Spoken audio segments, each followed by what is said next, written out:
and good evening, everyone. And you are watching another edition of Georgia Alabama Sports Live. It's the second day of the George Williams Thanksgiving Classic, 10th annual, if you will, George Williams Thanksgiving Classic. It's Thrift Behrens alongside my partner in crime, Richard Holdridge. We had to call the game solo yesterday. I did Central as they beat Westover in dominating fashion. Jabria Lindsay was MVP. You did the Hardaway girls as they dominated a really good Eufaula team led by Michaela Johnson. Now we're going to be on the call together as we have Langston Hughes, one of the top 6A schools in Georgia. 6A, absolutely. That Spencer played last year. Really good program in Langston Hughes. And then we have the Hardaway Hawks, led by Coach Kendall Mills. And he's been here for over 20 years leading these Hawks basketball programs. He's athletic director. And we should have a fun one here for you today. And then right after, we have East Coweta and Russell County. It's going to be a great matchup. This Langston Hughes team was 19-9 last year in the 6A, lost to River Ridge in the first round of the GHSA playoffs. And they've lost a lot of starters. Their top 3 scorers have gone on, and so they have a brand new lineup for the Langston Hughes Panthers out of Fairburn, Georgia. We all know about their football team, and they won a state championship in 6A. That's going up to Metro Atlanta, going up 85. Fairburn is just on the outskirts of the Metro Atlanta area. And they made the trip down here to the Fountain City to be a part of this classic. And we are just about to be underway here at Hardaway. The Nest, Hawk Nation. And that one is tipped and is out, thrown out of play by Kenny Fudge. Yeah, we truly have had just an incredible 2 days of high school basketball. We had the girls yesterday and now the boys today. I mean, the festivities started at 11 o'clock this morning, and we had 6 teams in action, and this is the 5th game. Carey Fudge, turn around, jump shot, no good. And right place, right time. Number 13, Cameron Catholic on the score. And it's 2-0 here early. Hardaway, led by their leading scorer, Antonio Dortch, with 13, and Mims at 12.5. Don't forget about Makai Benton, the leader on this team. There's John Kyles. Turnaround jump shot is short. Rebound, and here comes Langston Hughes. No numbers, but he goes all the way for an easy scoop layup and score. Brentis Schaefer scores on that one, 4-0, Richard. Good passing. Brentis Schaefer going coast to coast. And so far, Langston Hughes with a quick start in this game. Man-to-man defense from Langston Hughes. Good drive and even better finish. Nice job getting in there and finishing with the big boys. Number 11, Antonio Dortch, the leading scorer, showing you why he is the overall best player on this Hardaway Hawks team. Well, I'm impressed with Hardaway, returning 3 of their top scorers from last season's team. Yeah, and Coach Mills talked about it. Last year, they were just short of making the playoffs, but they were a young team. Exactly. And he said this year was going to be the year. He has a ton of seniors. I think like 13 or 14 seniors on this team. So he knows if they're going to win, they need to win now with his senior-led team. And so far, they're 2-0 on the season. Mims gets that one blocked, but right into the hands of number 32, Carey Fudge, puts it up and in and ties the game at 4.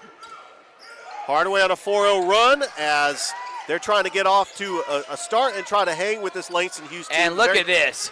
Back and forth they go. Schaefer scores on that one. High-flying team. 6A school, Brentis Schaefer, taking on 5A Hardaway. That will be 4A next year. 4A Hardaway. That'll be, say, 4A next year. Oh, they're going to 2A. They are, yeah, so remember all the schools. So I butchered all that up. Yeah, they're part of the collective group in Columbus that's going to 2A next year. Well, that should be a lot of fun.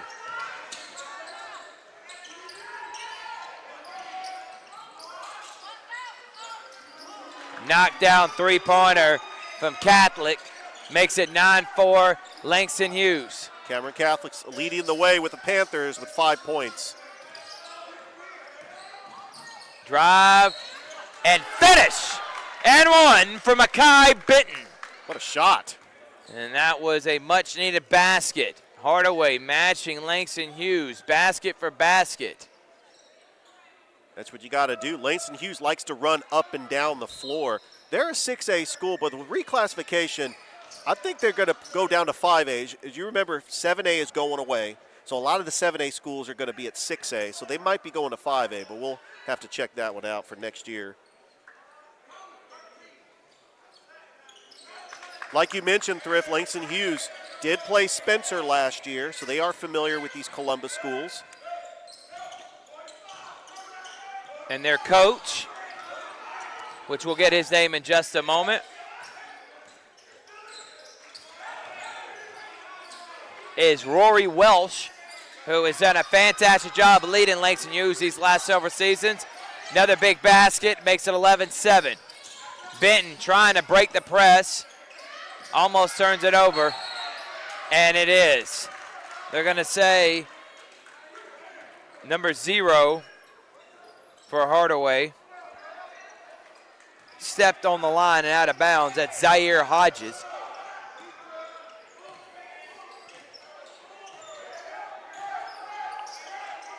Hodges, Jort, Mims, Benton, and Kyles are the 5 in for Hardaway right now. That was a quick foul on Makai Benton. It's going to be the first foul of the game. It'll be a non-shooting foul.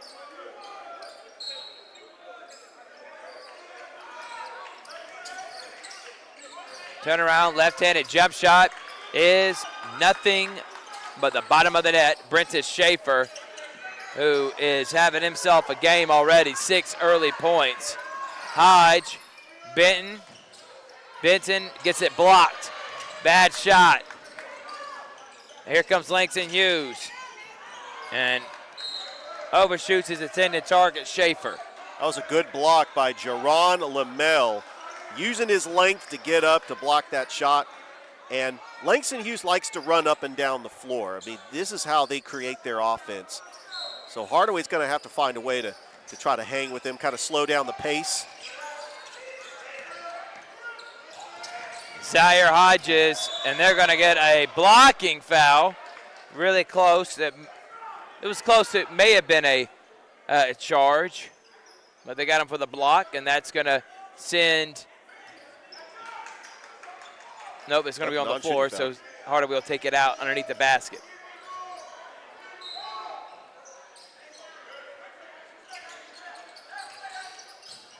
Mims saying out of bounds on Langston Hughes. Now checking into the game from Hardaway is number 12, Anthony Long, a senior. Majority of the guys we're going to be calling for Hardaway will be seniors.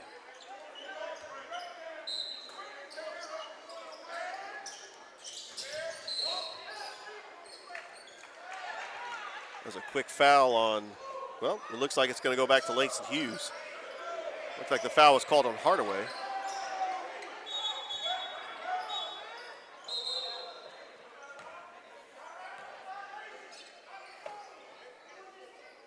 They're going to say a violation on Hardaway, passing it in.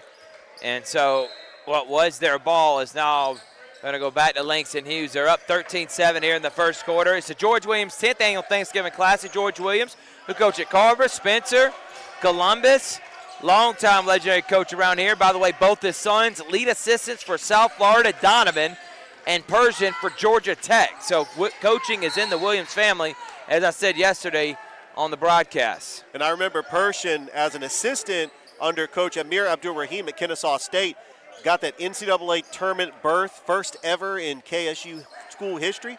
They played very well against Xavier. They had a 13-point lead. I remember watching that game. And, of course, Columbus's own Charles Stone also on that KSU team. And still is. Absolutely, sophomore. He's seen some action in some games, and they're off to a 5-1 start. Good defense to be able to contest that shot by Zaire Hodge. And here comes Benton. Throws it to Dortch. And they're going to say hand check violation on Langston Hughes. Hardaway will take it out of bounds.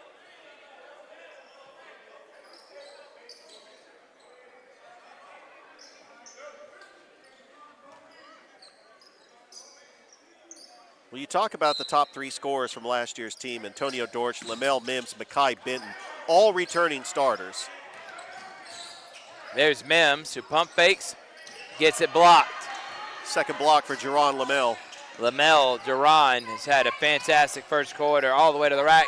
Good contested shot from Long. Hodge on the floor. And they're going to be a timeout. Hardaway, 30 seconds. We'll take a quick 1-2. It's Langston Hughes up 13-7. George Williams Thanksgiving Classic on Georgia, Alabama Sports Live.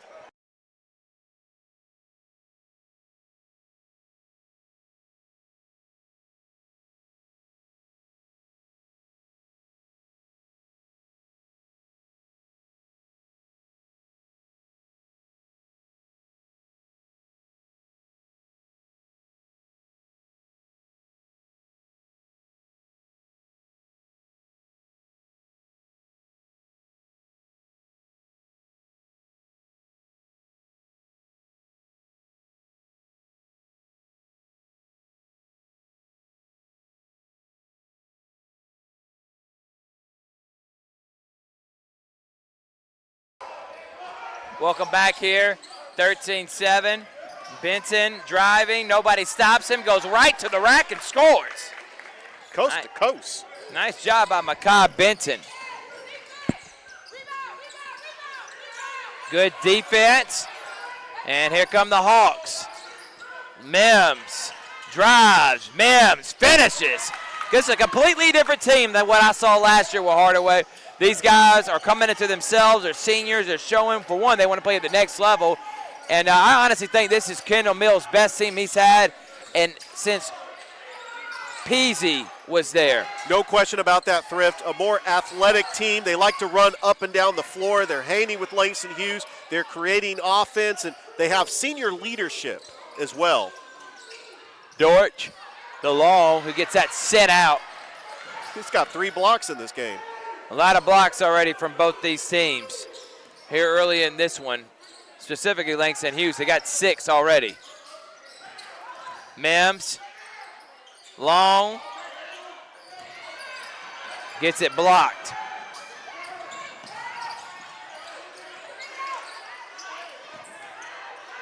Here comes Benton to Mims, missed.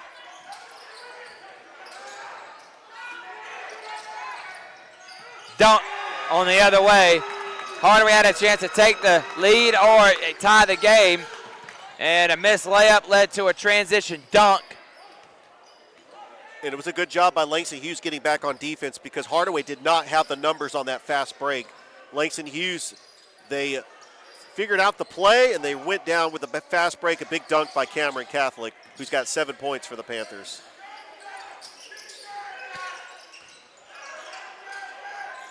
Mims, step in 3, short. Bad pass, it would have been an easy transition bucket. 3-pointer short.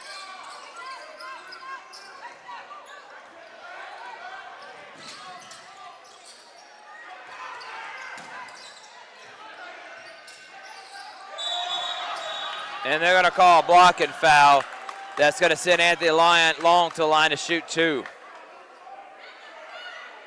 It was a good call by the ref. He planted his feet, but foot moved a little bit, and so it was a foul on Langston Hughes. Sometimes those fouls can go either way, but that's the right call by the official. So we have another game after this. Russell County taking on East Coweta. You can catch that on Georgia Alabama Sports Live.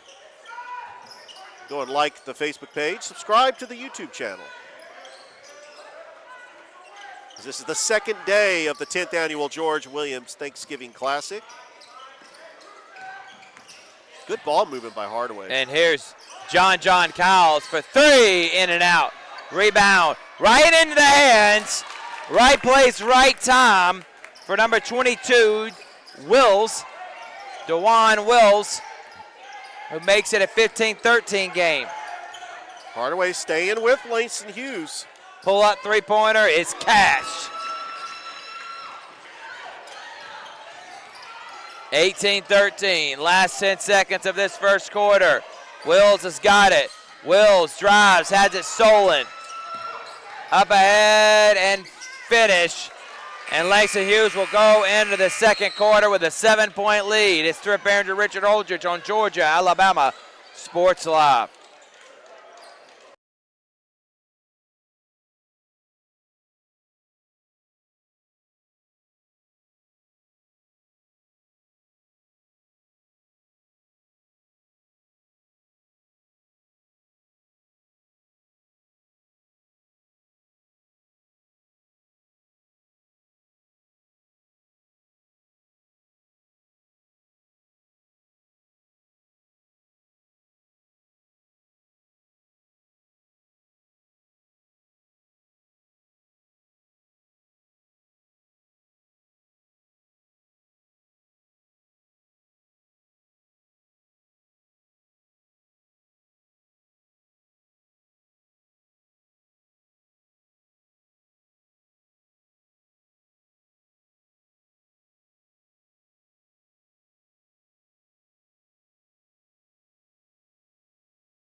Georgia, Alabama Sports Live.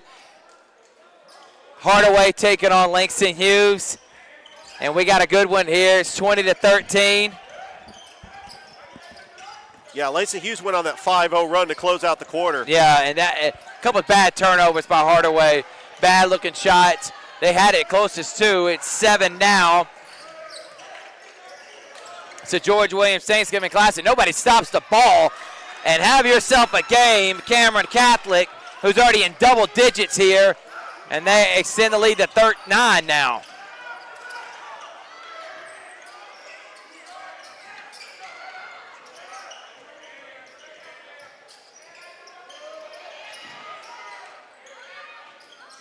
That's just good defense by Langston Excellent defense by Langston Hughes.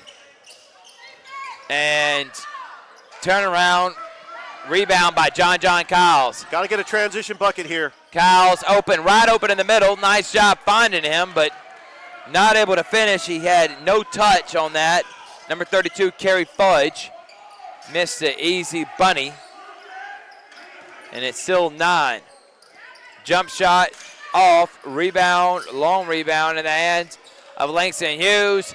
And there is Cameron Catholic again. I've said his name once, I've said his name twice, I've said his name a few times already. And he's got 13. And Langston Hughes leads by 11. And they are also on a 9-0 run. Hardaway has just got to find some transition buckets. Deep three-pointer is short.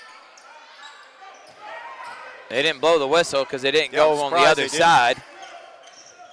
That went the back of the cylinder. That's usually out of bounds. Another block and foul, this time on Hardaway.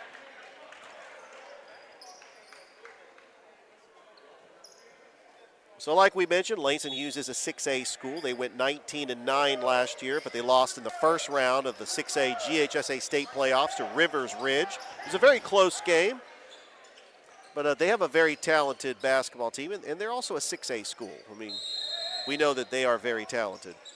And they're going to be talented this year.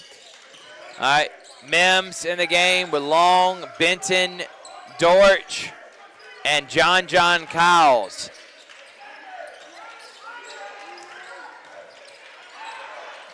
Almost a steal. Could have been a travel, no call, and then he gets hammered to the ground.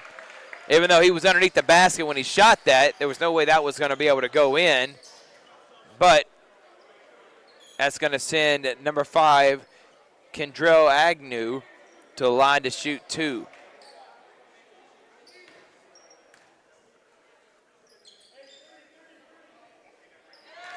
First free throw is good.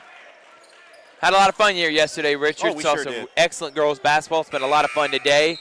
They've already played 4 games today. And this is game number 5, and then we have one more at 6. Russell County taking on East Coweta. Yeah, yesterday was a lot of fun. I mean, you called the Central game, and Jabria Lindsay, everybody knows that name, one of the best players in the state of Alabama. Good pass along. But John misses, but John Kyles cleaning it up. A good look from number 1 for Hardaway, Kenyon Hardy.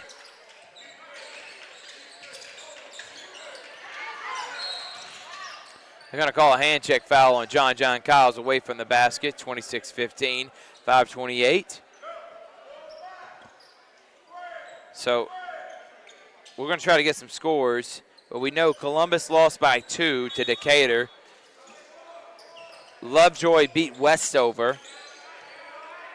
And we'll get the scores for the Opelika Terrell Brookstone Best Academy. Easy rip from Benton. He's going to go all the way to the rack, and he's going to have his swatted out of here. Hardy trying to force it in there to Long, and it gets hit right into the stomach of Benton, who was standing out of bounds.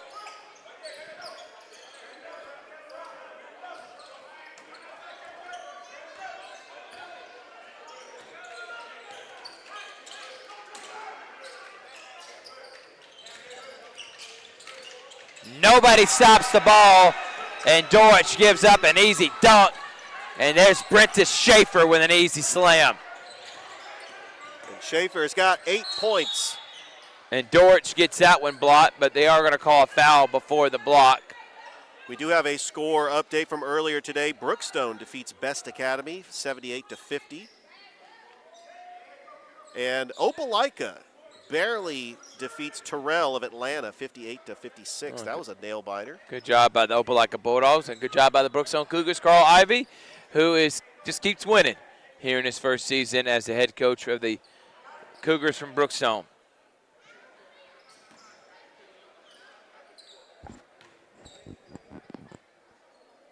Dorich makes the first free throw.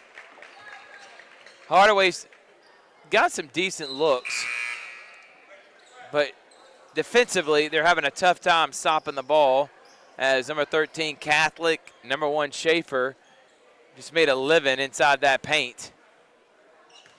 On the flip side, they have not been able to hit many threes on the outside, so once that starts opening up with Dorich and Benton and Kyles, Hardy,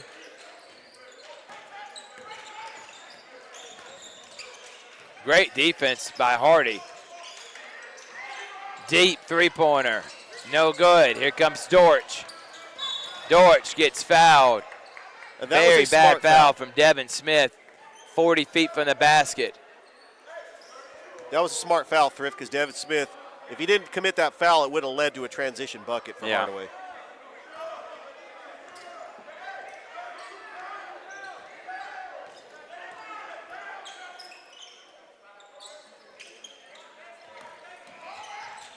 Nice job. They tried to play the play, but they're going to call traveling. Anthony Long, good pump fake. Nice look because everyone was following the play, and they were trying to force it to Hardy in the corner, but that left it open. Long underneath the basket, who then travels before he gets off the shot, and it's 28-17. Still here with 4:24 remaining, first half. Hardaway 2-0 on the season with wins over Mundy's Mill and Columbus.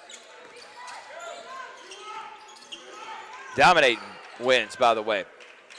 Oh, no like question. I said, Kendall really believes in this team. Good pass and better finish. Devin Smith on the reverse layup. Langston Hughes just executing at a high level. Dorich pump fakes, Dorich drives, Dorich misses. Hard fall. Bodies colliding, a lot of bodies hitting the floor, and it's going to stay with Hardaway. It's a good second chance effort by Dorich, getting his own rebound, hustling on the play, and Hardaway keeps possession.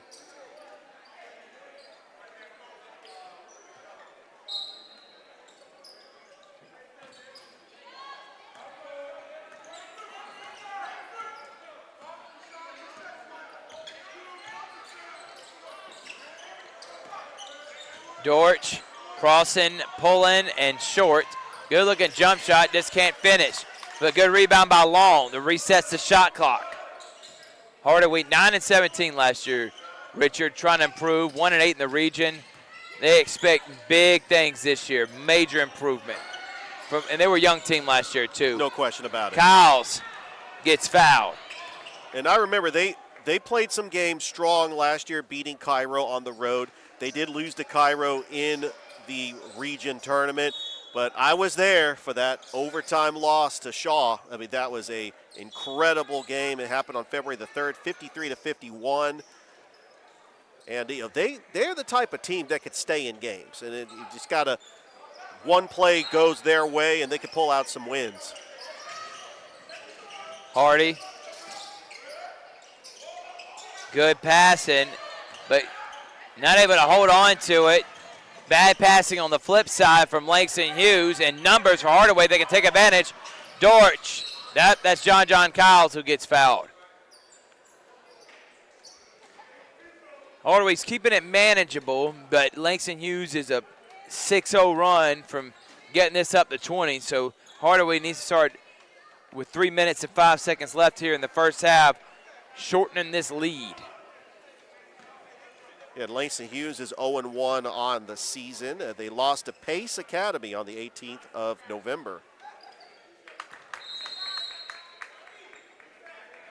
But looking at their schedule, they do have a lot of talented 5A schools, including Dutchtown, Creekside. And they're going to have a tough schedule when they get into region play.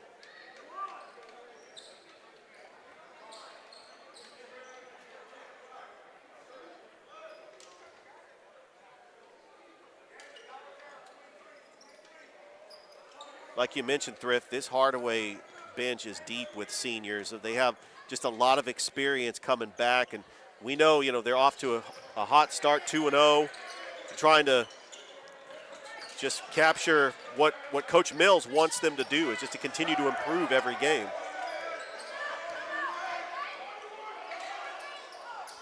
Good ball movement. Shot does not fall after back-to-back free throws. It's 11. They can get it to single digits for the first time since the first quarter. Kyles crosses. Kyles gets it blocked. And on the other side, Schaefer gets his ball stolen. Back-to-back sloppy plays from both teams. Kyles is going to shoot a deep three from the corner. Cannot find one to fall. But good hustle from Hardy. In the hands of Kyles. Jump ball. Jump ball of the game. Possession arrow going to Langston Hughes. I think Langston Hughes doing a very good job defending the three. Hardaway has not had an opportunity to get some open looks. As once these shots go down, they can come back into this game. I mean, they are down by 11. They did cut it to 2. But they just got to hang with Langston Hughes. Play them at their own game. Run the floor. Create transition offense. And Kenna Mills talked about how, this is one of his deepest teams he's had in a while. But Langston Hughes is always deep. They're a 7A school. So he's going to have to play a lot of players. 6A school, excuse me.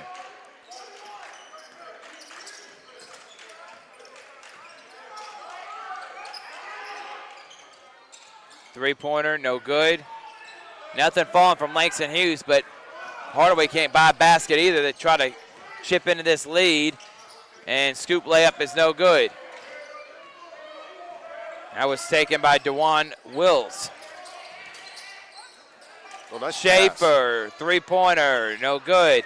Long shot, long rebound, numbers. Hardaway's going to take it all the way. Hardy gets it blocked.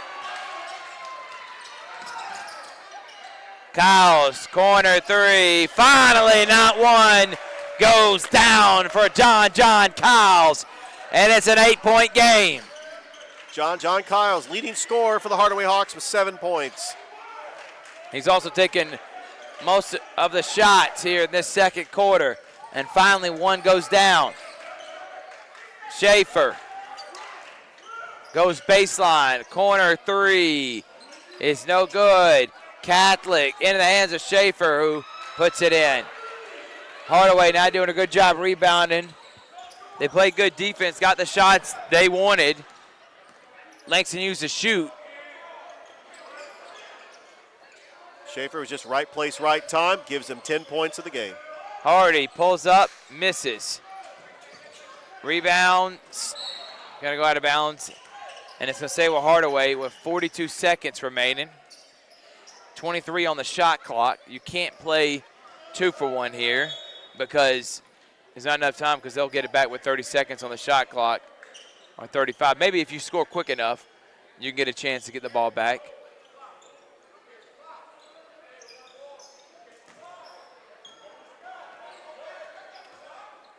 And we did have some other schools that were playing in the Tri-City area that's not part of this classic, as Shaw playing Harris County today. Trying to get a score update on those games as the boys and the girls played. I talked to Coach Crowell yesterday. He's going to go, and a wild-looking take from Daniel Parhams. That's going to send him to the line to shoot 2. It's a tough thing, though, when you're a deep team like this, got a lot of seniors, and you finally get your time into the game. You want to score to make get yourself more playing time, but then you force shots.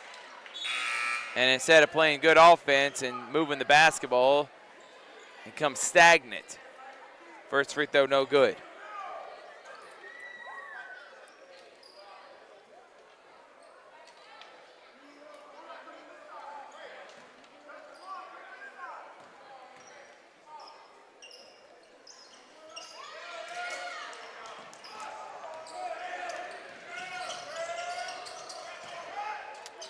Good pass and finish from Schaefer. It's a good job by Schaefer. He's got 12 points for the Panthers.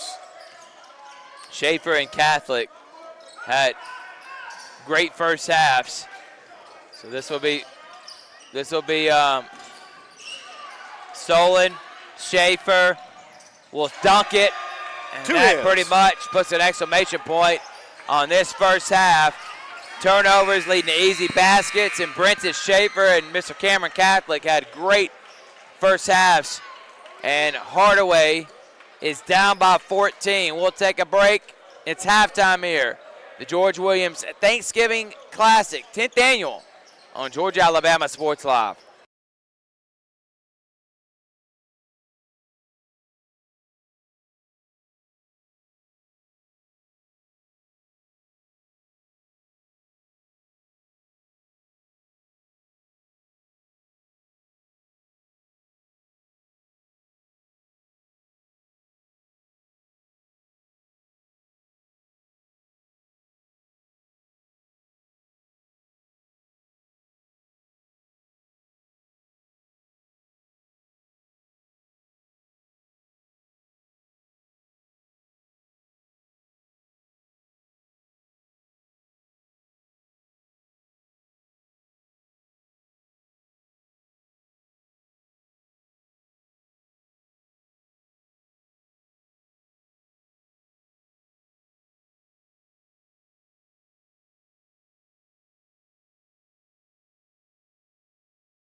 Welcome back here. Cliff Behringer, Rich Holdridge. Of course. Having fun at the 10th Annual Thanksgiving Classic. Hardaway, who kept it close in the first quarter. Second quarter, it was dominated by Brenton Schaefer and Cameron Catholic of Langston Hughes. Yeah, and really, Hardaway did keep it close. Langston Hughes they went up on that 9-0 run. Just incredible. Another block. That's 7 blocks. And they just, wow. They have had a lid on that rim. Jaron Lemel. Unbelievable. Unbelievable block. Outside three-pointer, no good. Benton's got it, and here comes Hardaway with numbers. Got to get a transition bucket. Goes all the way. He's short, but right there is the putback. It's John Kyles who leads Hardaway with 9 points. Also earlier today, Harris County girls under Stephanie Ramsey beat the Shaw girls. Both those programs are really good, 51-48. And Shaw was actually playing on a back-to-back night because they were playing in this classic yesterday. Yeah, and big win from Shaw over Brookstone. Tierra Tucker, who's averaging 30 points a game for the Shaw Raiders. Coach Curtis Crowell's done a fantastic job leading that helping lead that program. Benton.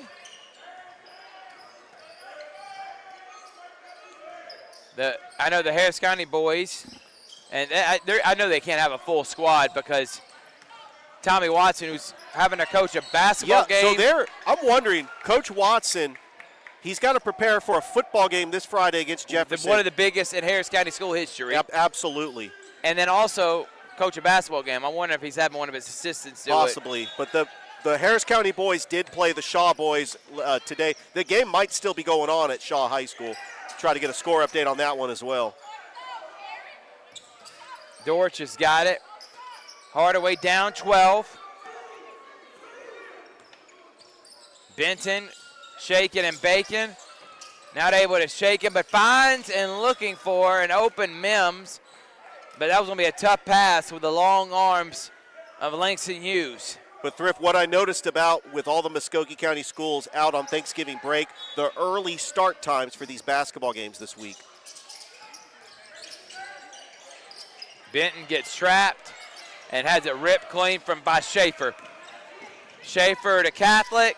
Catholic pumps. Catholic steps back. Catholic misses. Loose bodies on the floor. Another jump ball. It's going to be a jump ball won by Langston Hughes.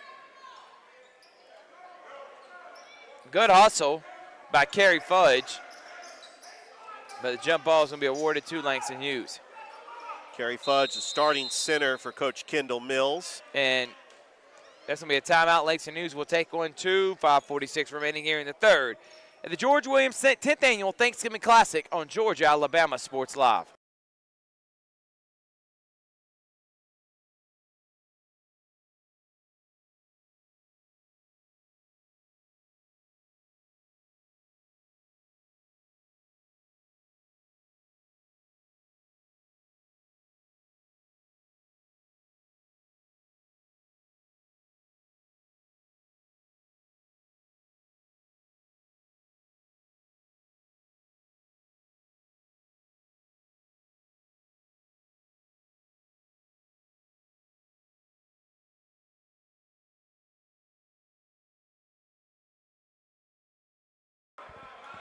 Welcome back. Hardaway down 12. East Coweta, Russell County coming up next right here on this feed. Kyles gets the rebound, and there's an open layup for Kerry Fudge. Had to keep that open going for a minute because I didn't want to say and mess him up. And now it's a 10-point game, the closest it's been since the first. Almost a steal, it is. Dortch got it. Hardaway's got numbers. Dortch to the rack, scores, and one from Antonio Dortch. And there's the energy you want to see from this Hardaway team coming into the second half. And the leading scorer, Dortch, goes coast to coast. And he can hit a free throw to close in the lead within 7. And that's the momentum you want if you're the Hardaway Hawks, to cut it back to single digits and just hang with this Langston Hughes team that is very athletic, likes to run up and down the floor. Misses the free throw on the old-fashioned three-point play. but it is an 8-point game. Good defense. Three-pointer is no good. Nobody's there to rebound. Catholic gets it blocked by Fudge.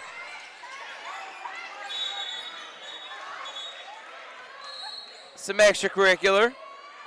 That was a good block by Fudge. Just gets his mitts up there and just swats it away. Good block by Kerry Fudge. And it's going to be Hardaway basketball. I really have been impressed so far in this game with the Hardaway Hawks. Staying with a 6A school that made the playoffs last year. Went 19-9, the Langston Hughes Panthers. They have not given up a bucket here in the second half. We've already played halfway through. That one's blocked, held on to it too long. Kyles drives, Kyles misses. Mims Long almost had it, and now here comes the duck. Here comes Hardaway. Back to 10. Bad pass from Benton, trying to force it into Kyles. Catholic read it the whole way. Drive, and they're going to say foul's on the floor. Nope, it's on the floor. That's not going to count. I know the Langston Hughes bench got fired up thinking that was going to count. Refs did call it on the floor. So this is day 2 of the Classic. We had the girls yesterday. We had some incredible games, and as this Classic wraps up today. I've had the pleasure, Richard, to be a part of this the last 3 seasons traveling on Catholic, and I've enjoyed doing it. And I've told George it's awesome to have the showcase on a. We always know about the Christmas Classics, and now the MLK has some special games. Mainly the Christmas tournaments are the biggest ones, but Thanksgiving Classics, that's what I think of college basketball. Really, those Thanksgiving tournaments like Maui and the NIT, early NIT tournament, Battle for Atlantis, all college basketball tournaments, but they get played during this week. There goes Dortch. Out to Mims, who sets, fires, and misses.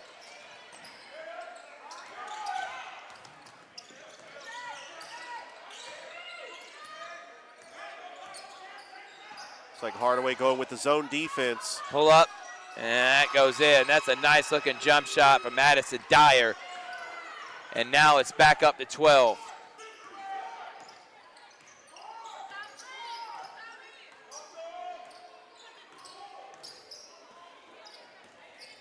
Dortch.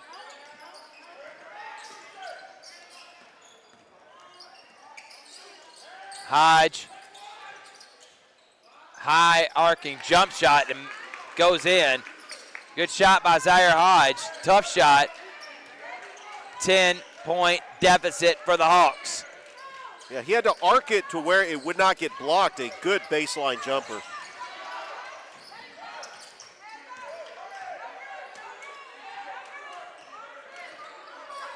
Deep three-pointer. Rebound, Long. Here comes Mims. Mims spins into a defender and gets it out smartly to Hodge.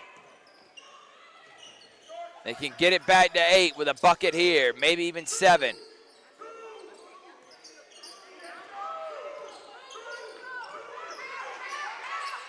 Trap, timeout, Coach Mills.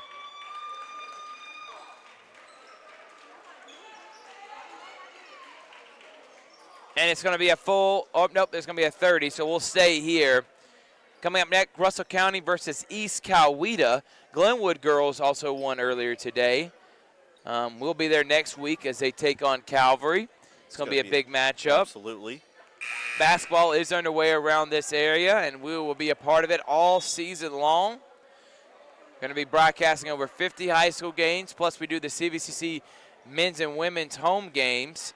We're going to be the exclusive broadcaster for the Muskogee County Christmas Tournament and the Border Wars. So we'll be doing a tournament that has all 8 public schools in Columbus, and then we'll do a tournament that's got all the private schools in Columbus and Phoenix City at Glenwood, and then the championships and the place games, if you will. 8th place, 7th place game, 5th place game, 3rd place game, and the championship.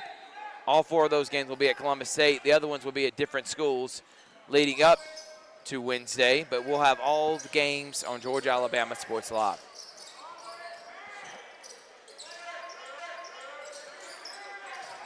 Hodge They said he did get it off in time, but it doesn't hit anything.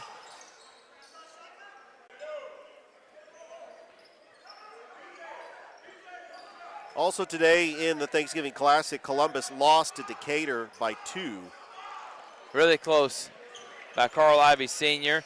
His son, Carl Ivy Jr., got a big win over Best Academy by 28. Can't wait till those two schools play each other.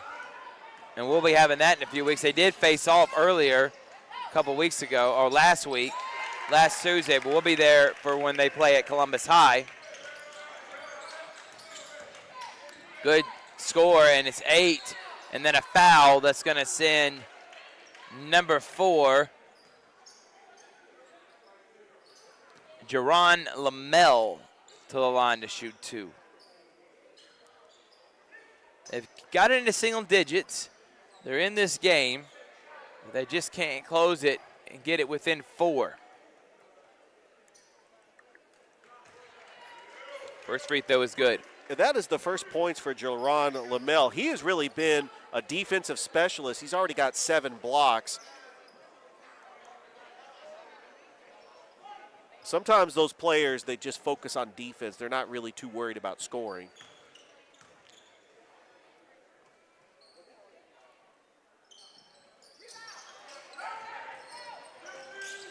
See if Hardaway can get a transition bucket. It looks like Langston Hughes got back on defense. Good give and go, and a hard, tough reverse layup. It's up to 7, down to 7. Drive right into Schaefer's hand, and he is money 10 feet around the basket. Schaefer's got 16. Benton gets fouled. They'll go to the line to shoot 2. They're staying aggressive, taking it to the rack, getting the line, finishing tough layups. Hardy set to check in.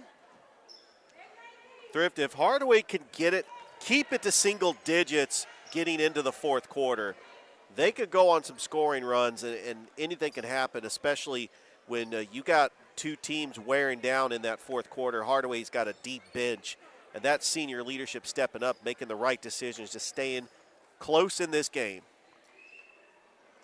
Number 3, Adonis Randall is going to check in. Number 1, Kenyon Hardy. And number 22, DeJuan Wills. Anthony Long and Zaire Hodge also staying in the game. Coach Kendall Mills, who's done a fantastic job leading this Hardaway program. He's athletics director. Shot is good, and he's done a really good job leading these programs. He's had a lot of success wherever he's been. He's a guy that many people didn't know. He coached in the Olympics. He also coached at Auburn. And he is trying to get the Hardaway Hawks back to playoff form. And it seems down 7 to a top 6A school in Georgia, Langston Hughes, with a minute and 20 remaining. Good cut and nice layup. Good basketball play. That was number 11, Christian Walther. Walther. Yeah, he's got 4 points so far. Waythour. Pull up and good. Back-to-back baskets. Got it to 11. Hardaway got it as close to 7, but then Langston Hughes always gets it back to double digits. Langston Hughes does a good job closing out quarters.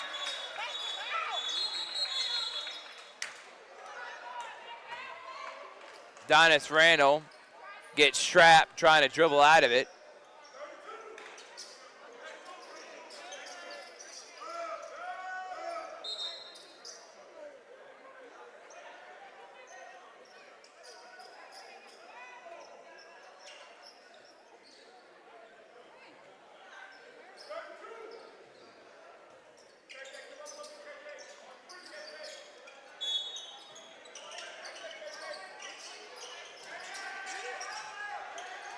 Three-pointer for Hardy is short. Bad pass to Long, forcing it in there was Wills. who should have just laid it up himself.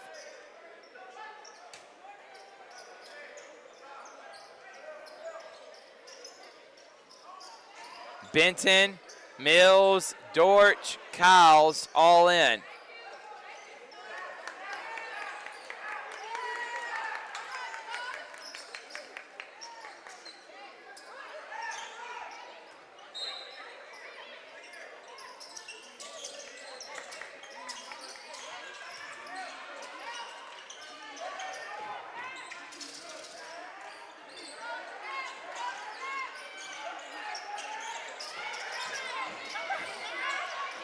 Dortch drives and almost gets an and one. That would have took the roof off on the building. They're down 11.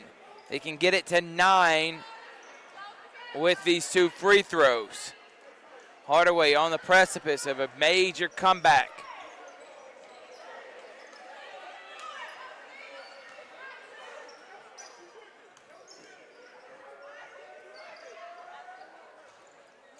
Dortch makes the first.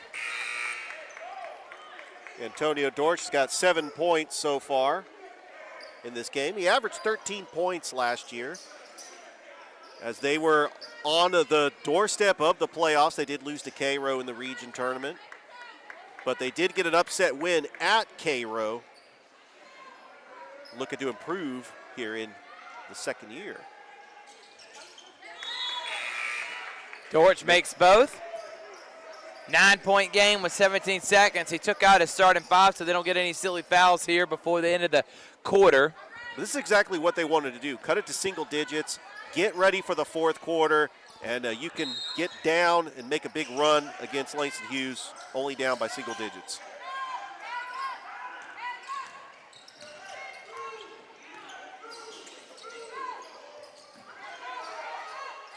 Schaefer for 3, air mails it. Hardy's got it, he's got time. If Hodge gets it off and does it, but a nice job by the Hardaway Hawks. They were down by 14 heading into the third quarter. Now they're down by 9. They won that one by 5, and they got it closer. It's Thrift Barringer, Richard Holdridge, Georgia Alabama Sports Live coverage. The George Williams Thanksgiving Classic. Langston Hughes and Hardaway will be back after this.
Welcome back here, fourth quarter underway.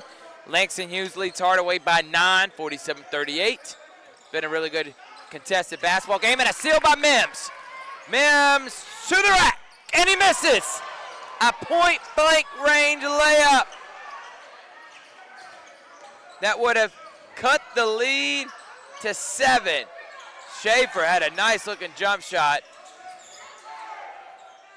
Catholic's open, and he egged that one in. Got the shooter's roll. Three-pointer makes it now a 12-point game. So Catholic and Schaefer has combined. That's a 5-point swing right there. Mims hits that layup, Richard, and it's a 7-point game. Who knows if that 3 goes in? Short on that 3. Well, their offense, Catholic and Schaefer, has combined for 32 points. And I really like them. Really good ball players, man. They're long, they're athletic, and they're playing a 2-man game right now. Well, that's the thing about Hardaway's defense. They can't switch it up. They have to go to zone.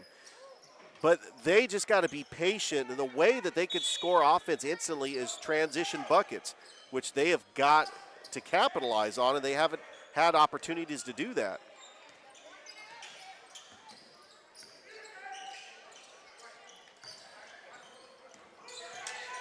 Schaefer, open three is good. And just like that, back-to-back threes extends it to 15.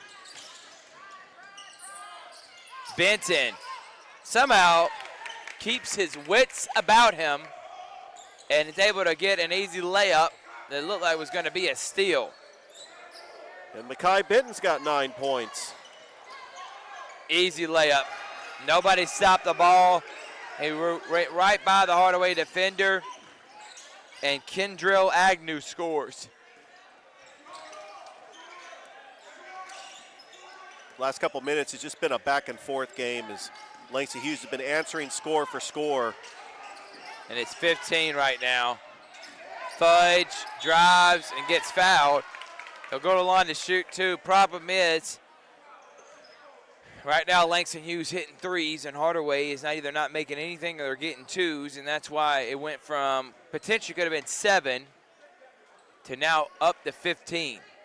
Oh, there's no question about it. Langston Hughes' threes started knocking down, and that's how they were able to get up to this run. But Hardaway kept it close, got it to single digits into the third quarter, but it looks like Langston Hughes just going on a little bit of a run with those threes falling.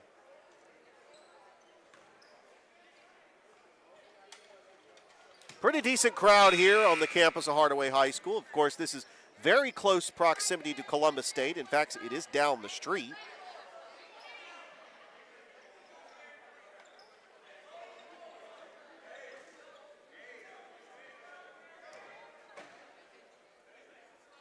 Don't forget that we have our next game, Russell County, East Coweta. You know a thing or two about Russell County, Richard. Yeah, of course I do. You know a little something. They're coached by the former Auburn point guard, Coach Ronnie Battle. And I just happened to be their PA announcer back in 2021. It was a lot of fun. Nice move. And right there, they clean it up. Number 11, Walthour. But Benton scores on the other end. They got to get some stops. They got to start hitting some threes. They want to get back in this. Mekhi Benton is at double digits with 11 points. He did average 9.5 points last season.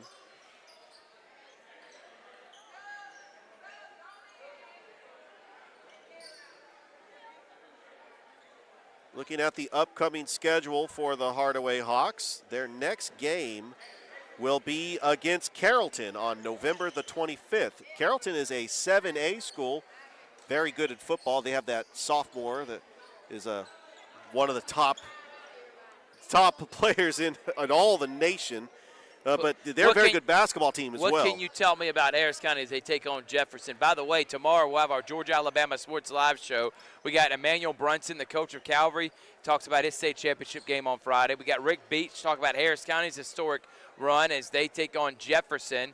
Richard, you'll give us an update on what you know about those two programs. And then we're going to have on Jack Patterson talk about Central, who also plays on Friday. Brookstone plays in the Final Four on Friday to a state championship. A lot happening in football still. Playoffs going on. I know we're doing basketball right now, but we will broadcast the Calvary State Championship game. But we'll have the Georgia-Alabama Sports Live show and our college basketball preview show. All going to be on tomorrow night. Oh, what a block. Georgia-Alabama Sports Live. Good block. Long Here with comes the block. Hardaway. No, Jefferson is undefeated. They're taking on a Harris County team. Jefferson's 12-0. Harris County's 11-1. Best record in school history, and this is the farthest that Harris County has gotten, I believe, but they are hosting the playoff game. If they get past Jefferson, they will have to go on the road because they did the GHSA coin flip, and the top of the bracket will have home field advantage in the semifinals. But they will face the winner. If they beat Jefferson, they'll face the winner of Warner Robins and Creekside. And Warner Robins, we know how good they are. Back-to-back champions. They were the runners-up last year, lost to Ware County. Which famous player that got inducted to Georgia Hall of Fame went to Creekside? Remember, Eric Berry. got inducted to the Georgia Sports Hall of Fame for the 2024 You try to class. stump me on this broadcast, Rich? Oh, absolutely not, Thrift. I'm just excited about that because I did get an invite to go to the induction ceremony. Sharif Abdul-Rahim, Eric Berry, some of the inductees for the 2024 class. Can't wait for that. And that's going to send John Kyles to the line. They're down by 15, 4:35 remaining. We'll have our MVP will be given, and then about 9-10 minutes after this game, we'll have Russell County East Coweta, one of the top 7A schools in all of Georgia. So really good programs coming down here in the George Williams Thanksgiving Classic to face off some of these Columbus teams.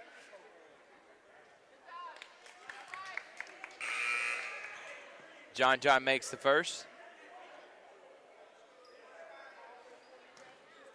Hardaway does have 2 players in double figures. Jonathan Kyles with 10, Makai Benton with 11.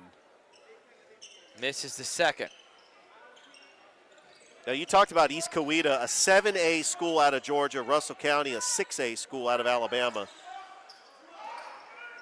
Love seeing these border wars. We got to see the border wars for the Hardaway Lady Hawks and the Eufaula Lady Tigers yesterday. That was a fun game.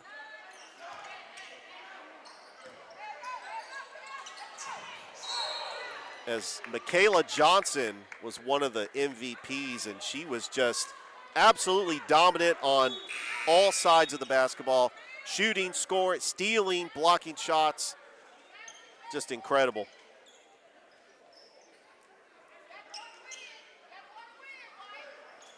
I tell you what, too, I cannot wait.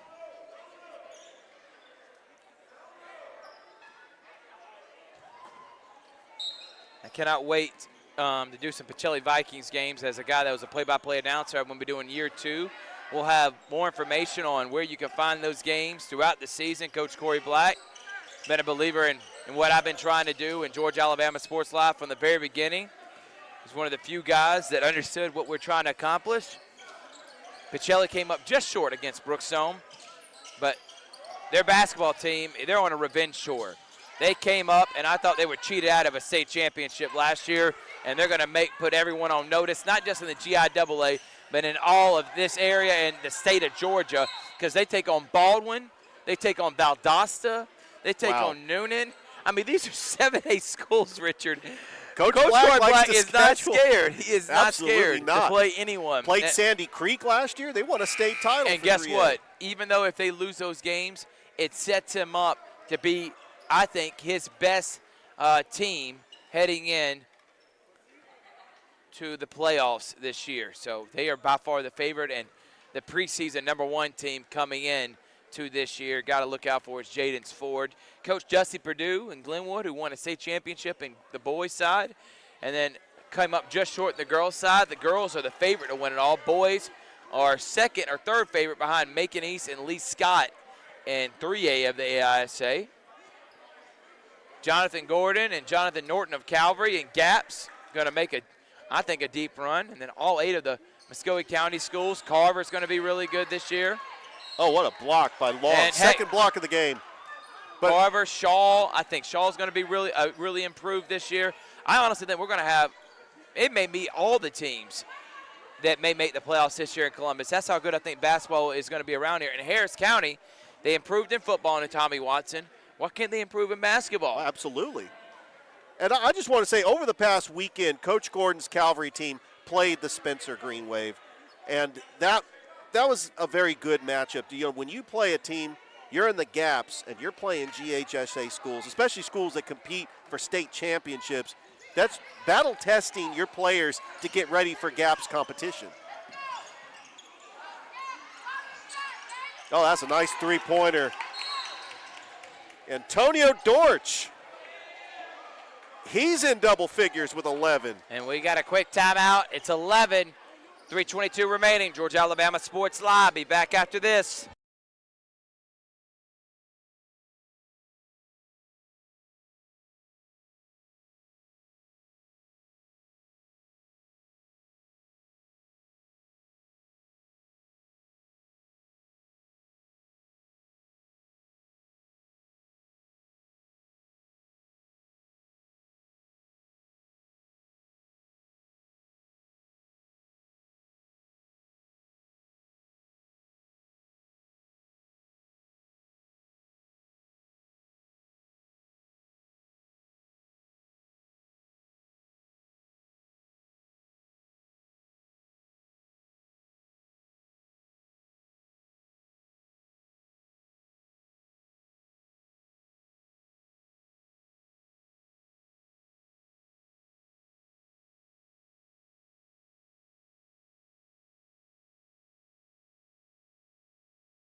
Welcome back here.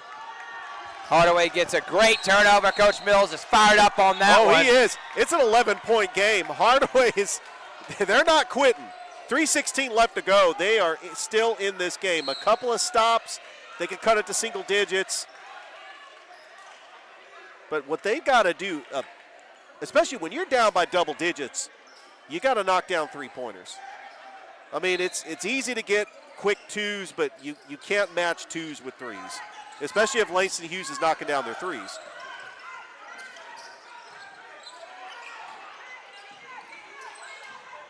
Nice dump down. That was a nice pass. And Long was there to try to block it, but good shot, make it 13. Jerron Lamel, his third point of the game. Oh, what a shot.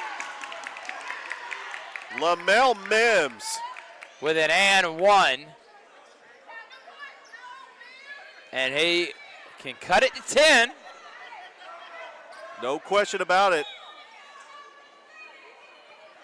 That's what you want to try to do, is get some transition buckets, but also a couple of quick threes will get you back into this game. And 3 minutes, though. They're running out of time. They're going to have to start hitting some shots from the outside. But I thought they've done a really good job competing. This team last year, in a game like this, they would have been down by 20 points by now.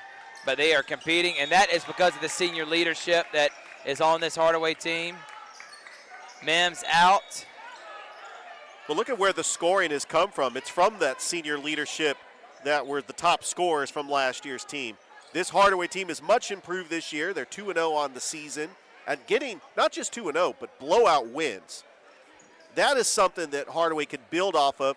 And they're only down by 10 against a 6A school that made the playoffs last year.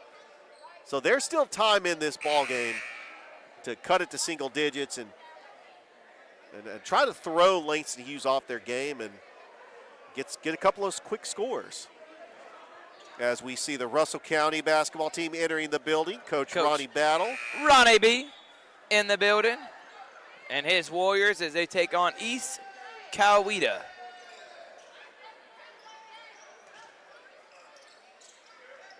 Russell County has missed out on the playoffs the last 2 seasons. They would love to get to the playoffs this year, but they got a tough region. Here comes Catholic. He has no numbers, and they're going to call a block on Dortch. Yeah, Dortch with the hand. I mean, there were no numbers there. I wouldn't even try to take the risk of getting a foul call. I would have just stayed with him with 3 other guys on my team around him. Yeah, even if he put up a shot, they could try to get the rebound because they did not have the numbers. So Catholic's going to go to the line to shoot 2. The Catholic has really been all offense for Langston Hughes with 16 points. Big miss right there. Fudge, Benton, Mims in. Hardy, Randall, and Tyler Sneed out. He's playing offense for defense and defense for offense right now. So now the offensive guys are going to come back in. And free throw's going to hit every part of the rim and in. Here comes Benton. Ball almost stolen. Benton did not see the lurking defender. It's also a big week for college football. The rankings come out tonight. We'll see. Can't wait for who's that. in the top 10. We'll talk about that on the Georgia-Alabama Sports Live show tomorrow. What are they going to do with Florida State with Jordan Travis out for the season? I still think you don't penalize a team just because you lose your quarterback. If Florida State, they beat LSU, that's a quality win. Fudge, turn around, no good. Rebound, though, into the hands of Benton, who was forcing it, I don't know who. Out of bounds, turnover Hardaway. Now, this is really my favorite weekend in college football because you have rivalries, probably the two best rivalries in all of sports. Michigan, Ohio State, and Auburn and Alabama. We'll talk about all that on the Georgia-Alabama Sports Live show. We are doing that Wednesday, of course. I cannot wait for that.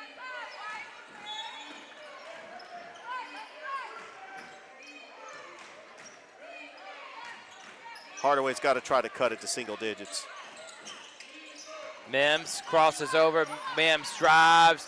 Mims short, rebound Fudge. He can't put the putback, and nothing going in for Hardaway right now as we're about to hit the 2-minute warning. It was a good hustle play by Fudge. There's a little too much momentum because could not finish. Catholic, Schaefer, miss, put up, no, Dortch's got it, up to Mims. What a pass. Here comes, and he misses the layup. There's easy layups that are just being missed out there right now. Hardaway's got numbers. Up ahead to Dortch, and misses again. Huge scoring opportunities for Hardaway. They Got to be able to finish that. DeJuan Wills just point blank missing easy layups right now. That could be a factor of just running out of energy toward the end of the game. Wills didn't start, so and having a deep team like this, I don't think that's a factor, man. I think it's just lack of focus and honestly just maybe not a lot of playing time, maybe not used to these moments, but there's a 3 easy layups that could be from an 11-point game to a 5-point game right now if they're made. Also, when you're on the fast break, you got to make a quick decision right away. You're trying to put up a shot. I mean, sometimes you just can't get the entire momentum for the shot to go down. Schaefer makes that one. Oh, Schaefer's got 20 points. And I think we know who our MVP is if this score stands. Fudge. We could see co-MVPs because we saw that in the Hardaway girls game last night.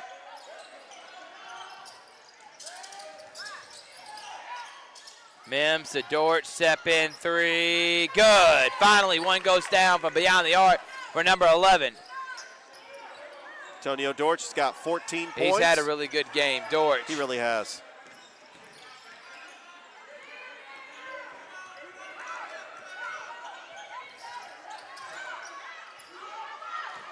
It's like Langston Hughes is just going to eat up the shot clock.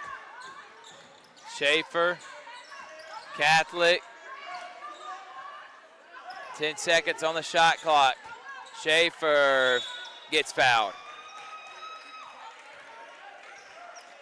Good job wasting shot clock and then getting to the line.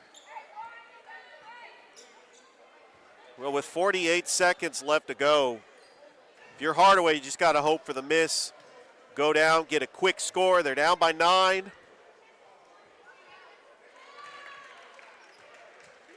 Brentis Schaefer, that first foul shot is good. 21 points on the night for Langston Hughes, the starting point guard. This team went 19-9 last year. That foul shot no good, but they get the offensive rebound. And that's going to be it right there. Not getting a rebound. And Hardaway's not trying to foul here either.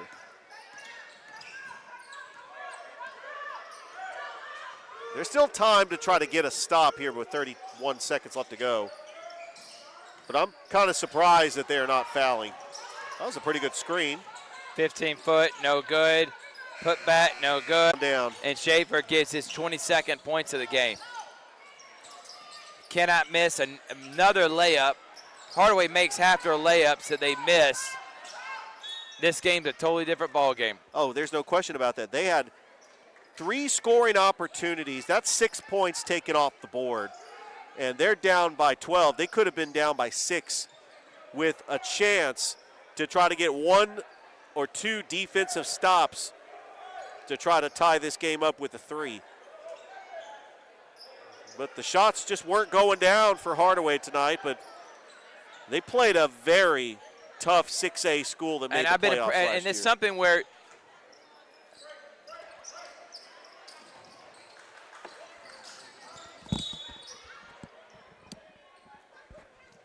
coming up next, we'll give our MVP award in just a moment.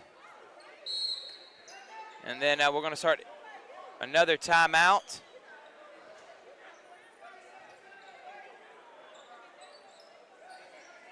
Four seconds remaining.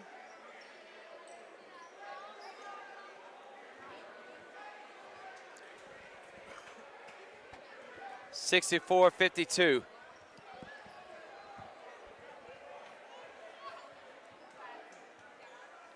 Coach Mills got something to believe in. A team that went 9-17, 1-8 in the region last year. I think that is going to be flipped. I think they're going to go 17-9 at least, or maybe better, and maybe win the region or be one of the top teams in the region and make a playoff run. Remember, First time they're going to make the playoffs in over 4 seasons. Well, remember, this is the final year they're going to be in 4A as they make that transition to 2A, where you're going to have multiple teams. There's still 5 teams in this region. It's a very tough region. You got Westover that went to the state title game in 2021, lost to Spencer. Cairo is always tough. Bainbridge and Shaw has improved as well. And that's going to do it here. Langston Hughes is going to end it with a slam from the MVP. And we will be right back after this. It's Georgia Alabama Sports Live.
Welcome back here. Their manager Richard Holders, Georgia Alabama Sports Live. Final game of the 10th annual George Williams Thanksgiving Classic here at Hardaway. East Coweta taking on the Russell County Warriors. Richard, you know both of these schools pretty well, but definitely Russell County. Absolutely. East Coweta, 7A school out of Noonan, Georgia, and Russell County out of Seal, Alabama. They are a 6A school, so we got a Georgia team and an Alabama team, and I'm ready for some high-flying action in this final game of the George Williams Classic.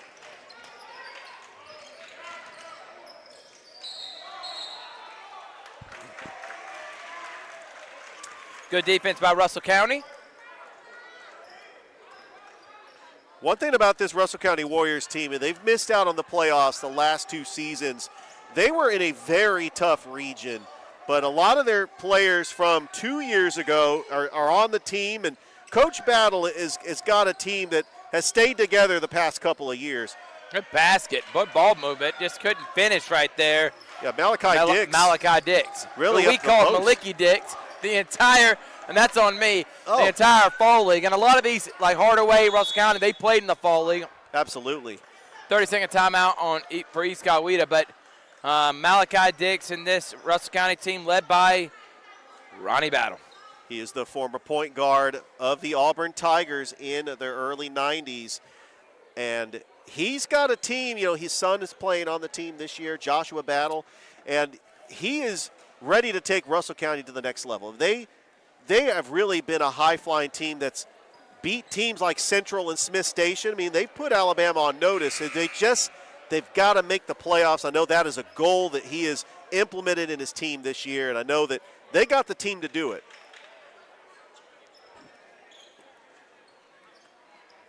And last year, East Coweta finished 11-17.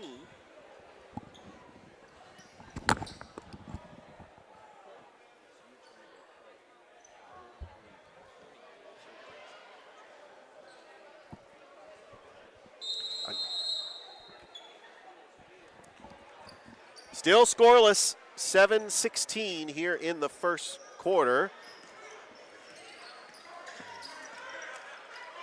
Green inside to Williams, and the first shot of the game is up and in by East Coweta. It's 2-0.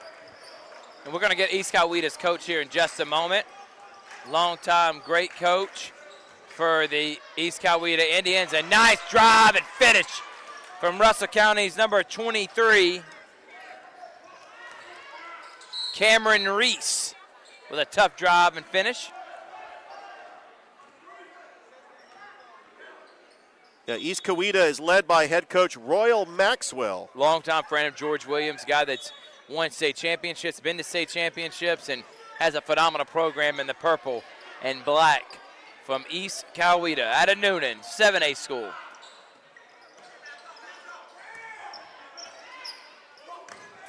Three-pointer, no good. Rebound right there for an easy bunny. And this is where the size advantage of East Coweta is going to hurt him. That was number 1, Isaiah Simmons. Yeah, Simmons with that length, that mid-range jumper. They've been switching baskets back and forth, but East Coweta with the 4-2 lead early on here in the first quarter, as this is the final game of the George Williams Thanksgiving Classic.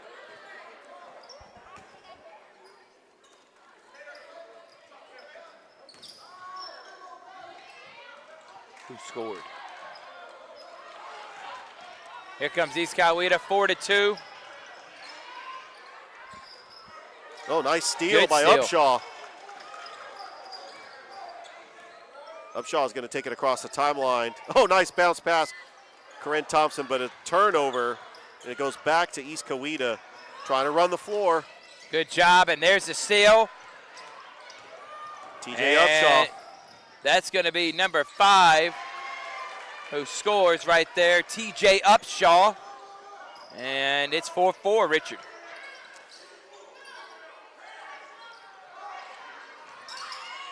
Three-pointer, no good. And loose ball into the hands of East Coweta. Oh, what a steal. Karan Thompson with the steal, and he gives it back to TJ Upshaw. Upshaw, 3-year starter on this varsity squad. He actually got promoted from the JV team in 2021 to varsity. Timothy Littleton III. I like Littleton's jump shot. Oh, he's definitely got that jump shot. He's got game. Was playing in the fall league and one of the top scorers on this Russell County team last year. Good seeing him back in a Russell County uniform. And I tell you, their region is absolutely tough. When you got teams like Park Crossing, Pike Road, you got Wetumpka. I mean, these teams, this is what they play for.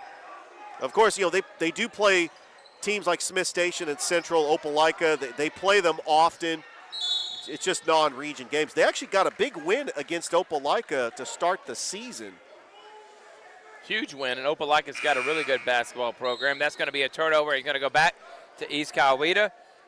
The East Coweta Indians last year finished 11-17. They only won one region game, but I mean, this is a 7A school that they deal with a lot of tough 7A schools. And they've been playing in this tournament every year since George Williams has been here.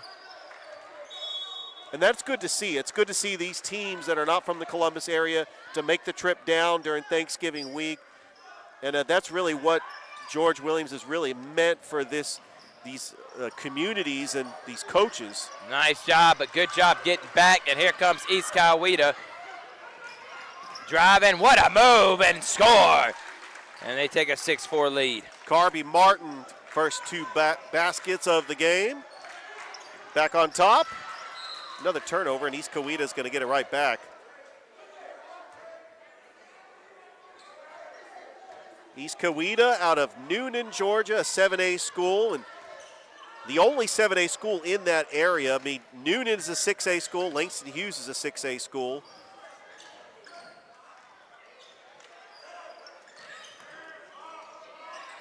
Oh, what a three-pointer by Isaiah Simmons. Give him 5 points so far in this game. And East Coweta on a little bit of a scoring run here in the first. Good screen. And a steal by Simmons. Green's going to try to slow the tempo down and going to get another whistle.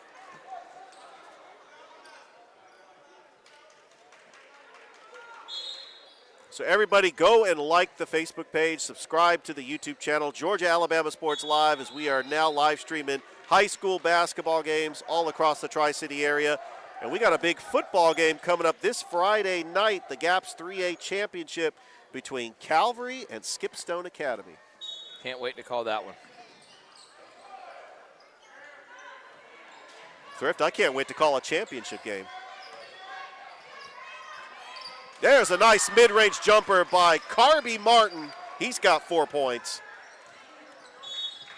And the largest lead of the game is going to have Coach Battle call a timeout as East Coweta is leading Russell County 11-4 as you're watching the George Williams Thanksgiving Classic here on Georgia Alabama Sports Live.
Welcome back here.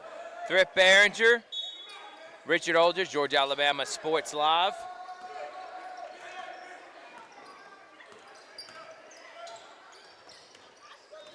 Top of the key, Tim and Littleton the third. And an offensive foul on Russell County. That's going to go the other way. East Coweta has taken advantage of that size in the middle. And like you mentioned, Thrift, that was the first thing I said before we even started the broadcast, Richard, was how big East Coweta looked. It's 11-4 here. I mean, they are not just a big team. They are a deep team. Simmons, they're just passing around Martin. Well, they're a 7A school. That's what you expect. Of course. Three-pointer. No good. Good job going up for the rebound for Russell County. Jaquan Pritchett with that rebound. And Russell County's got a lot of players on their roster, too. I mean, Coach Battle has really built something where they have a lot of depth. But they, like we mentioned, I mean, they play a lot of tough teams, non-region opponents, region opponents. The last 2 years, they have missed out on the playoffs. They were a borderline 500 team. But still a lot of impressive wins, as that shot is good by number 10, Khalil Williams. But, you know, they've had some impressive wins, like wins over Central and Smith Station. And also Valley. Back in 2021, they did defeat Valley. And Valley just won a state championship last year, Undefeated. Richard. I don't know if you knew that or not. Of course. Coach Marshawn Harper and the Valley Rams. You've had him on their program. Absolutely. Cam Dooley, Denial Dooley, the Dooley brothers. On Sports Beat with Richard Aldrich. Oh, what a steal by that layup. Wow. Nice job by Timothy Littleton, and it's a three-point game. Timothy Littleton the third. Great vision getting the steal and the quick two. Good block by Dix. Numbers. Littleton to the rack and scores. Littleton taking over, and they're down by one here. 2:19 remaining in the first quarter. Another turnover. They're ramping up the pressure. They truly are. They're just running with East Coweta, just trying to get some transition buckets. Littleton scored the back-to-back buckets. Littleton drives, pull-up, jump shot, no good. And here comes East Coweta. Got triple team just briefly, pulled up on a jumper, but Russell County's able to get back on defense, and he's just got to get some transition buckets as that went out of bounds. Isaiah Simmons leading East Coweta with 5 points. You got Carby Martin with 4. Like we mentioned, East Coweta 11-15 last year, 1-7 in their region. And it's one of the few down years in East Coweta under head coach, who we just said his name, Royal Maxwell, and he expects this team to be even more competitive this year. They are currently 2-3 on the year. Lost to Union Grove. Good spin move by Littleton.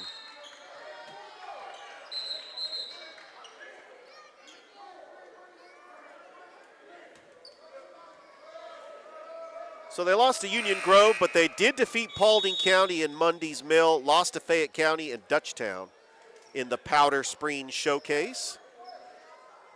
They will take on Riverdale on the 28th of November.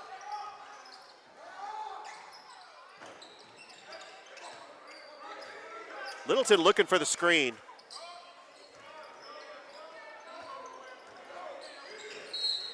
And we got a whistle.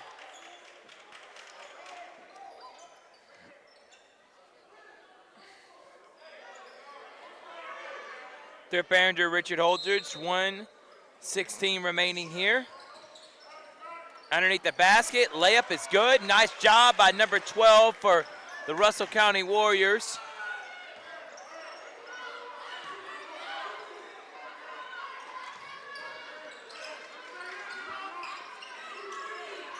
Henry on the score. Oh, that's a nice block by Dix.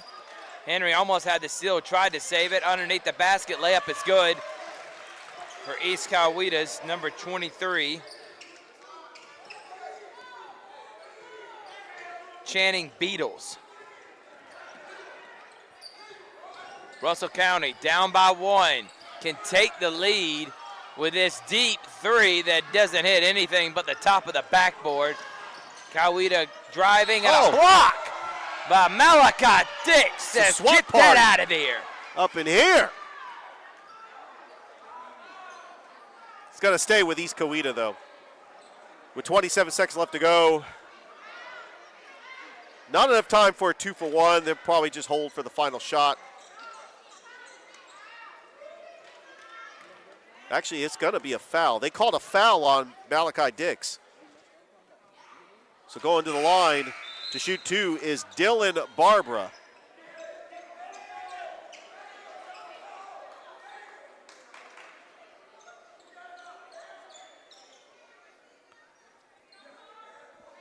First free throw's no good, as Richard just said.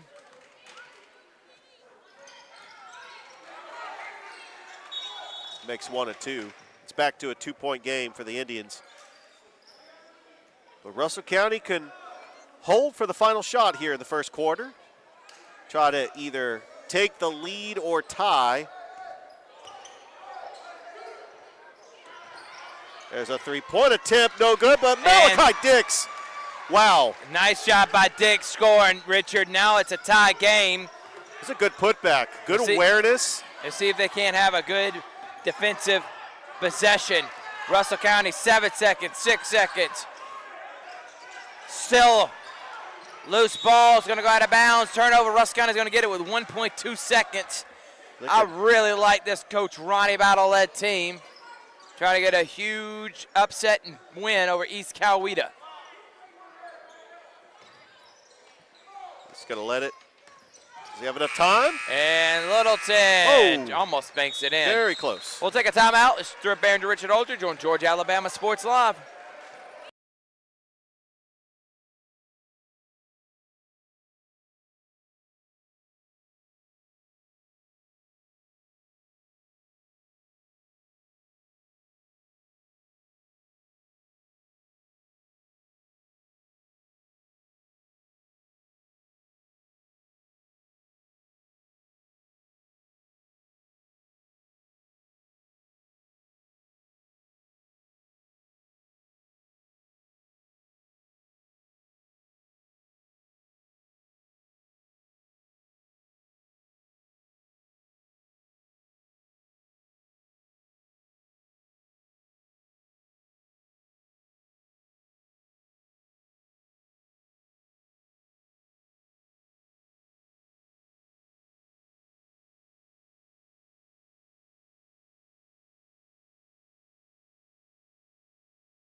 To start, Russell County and East Coweta deadlocked at 14. Saw some good defense in that first quarter.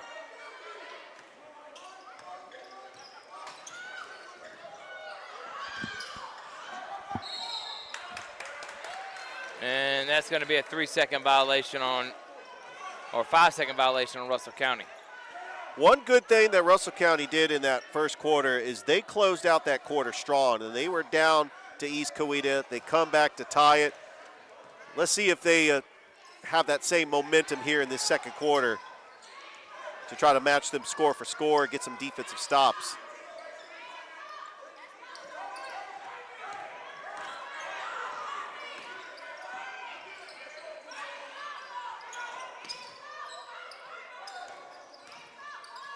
Turnaround jump shot is good. Nice looking jump shot for number 3, Carby Martin, who gives the Indians the 2-point lead. Upshaw gets that one sent away. Quace Indians Williams with the block. driving. 3-pointer, airmail, just over the bat that wasn't called. And they're going to call a foul.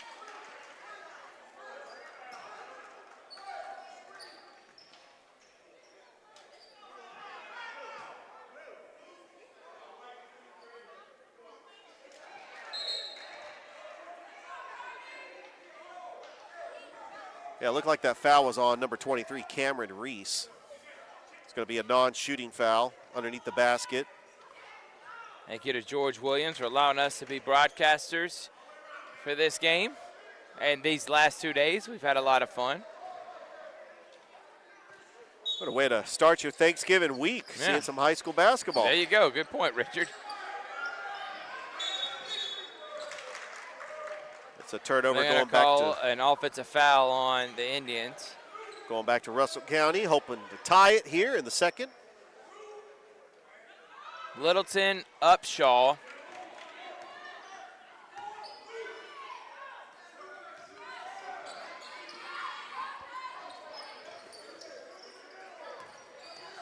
Horace Anthony, three-pointer on the way. Dix, Good also rebound. in the game, gets a rebound. Using that length. Reese, turnaround I love jump it. shot is good. Nice job by Cameron Reese. I love that mid-range jumper by Cameron Reese. Gives him 4 points. But a good second chance effort by Malachi Dix, using his long arms to get that rebound. Pull it down, pass it to his teammate. We are tied at 16. Drive. Good defense. You actually step back a little bit. You don't draw the foul. You just put your arms out enough to confuse the shot, and it goes out of bounds, but it'll stay with East Coweta. And that's smart defense, is not fouling. Knowing that. Oh, wow. Got it out of here. And here comes Russell County Horse, gets his blocked. But what a block by Zero. M. Yancey. Yancey with the block. And we apologize if we mispronounce names. Our rosters that we were given are either not up to date, not up to par, but not a good job on us by announcing these names, but it's the information that we were given. Good defense. Three-pointer, no good. Yancey almost gets a rebound, and no one went after the ball. And here comes TJ Upshaw with Horace, Yancey, Dix, and Littleton in the game for Russell County. Horace has got it to Littleton. Upshaw pump fakes. The Yancey drives. Yancey finishes. Yancey, who is extremely athletic, obviously, just jumped above the rim. It looked like got his head above the rim on that block. Drives and gets an easy finish. And Russell County up by 4, Richard. Largest lead of the game for the Russell County Warriors. Dix gets the rebound. Another rebound from Malachi Dix. He's had an incredible game. He really has. I remember he was on the JV team back in 2021, and he just was dominant then. And, he got moved up to varsity. And once that happened, Coach Battle could not keep him out of the starting lineup. And he is a great post player, blocks shots, rebounds, and he's got a good mid-range jumper and a good passer, too. He's an all-around player. We had a chance to see him in the CB Hoops Perfect Practice Fall League, and as most of these Russell County players were in that fall league. Knockdown 3 from Littleton. And it's a 7-point game. Timothy Littleton already with 9 points. And hits that outside shot and gets the block. Wow. Littleton. On both sides, it's offense and defense. But I love that shot by Timothy Littleton III because it was a catch-and-shoot situation, and he just shot it. No question about it. Grabbed it, shot it, and then on the other end, getting the big block.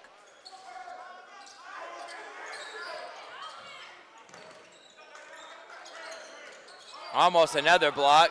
I like got that, though. A tip on it. He contested the shot. That's what you want to see with your defender. Russell County with their largest lead, up by 7. Upshaw got too deep with it, Richard, and then didn't know what to do with the ball. That's where you got to make up your mind. Either you're going to finish or you got to dump down if someone's open. Don't second guess. Carby Martin with another 3, and he's got 9 points for East Coweta. They cut it to 4.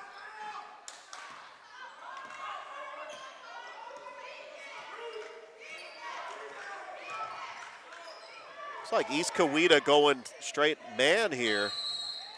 It's going to be, they're going to call a 3-second lane violation? No, they're going to call a 5-second because he did not either make an attempt towards the basket or pass it within 5 seconds. So he held onto the ball for 5 seconds, So did not commit. 5-second violation.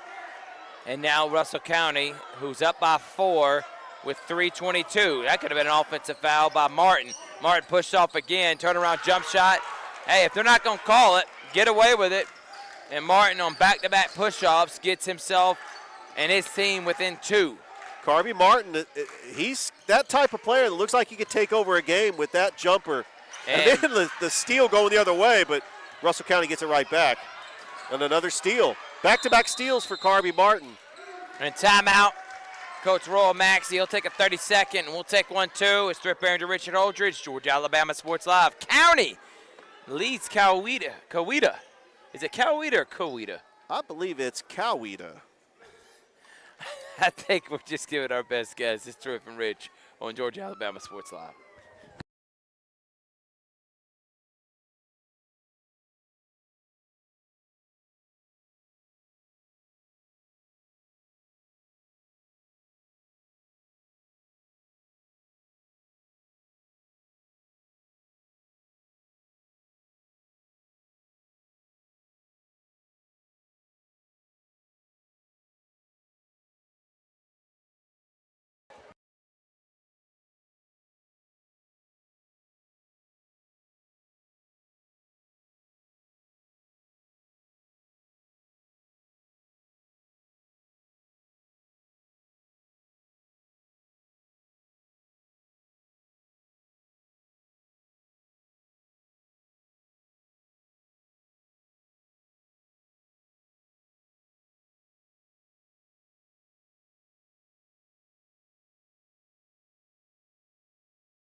In front of him, and the left-hander does a really good job scoring.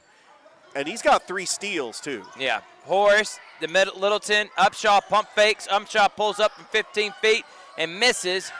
Could have been an offensive push-off. No call. Horace, 10-foot jump shot, no good. And here comes East Coweta, who is now taking a 2-point lead with 1:40 remaining. Looks like Russell County's going to the zone defense.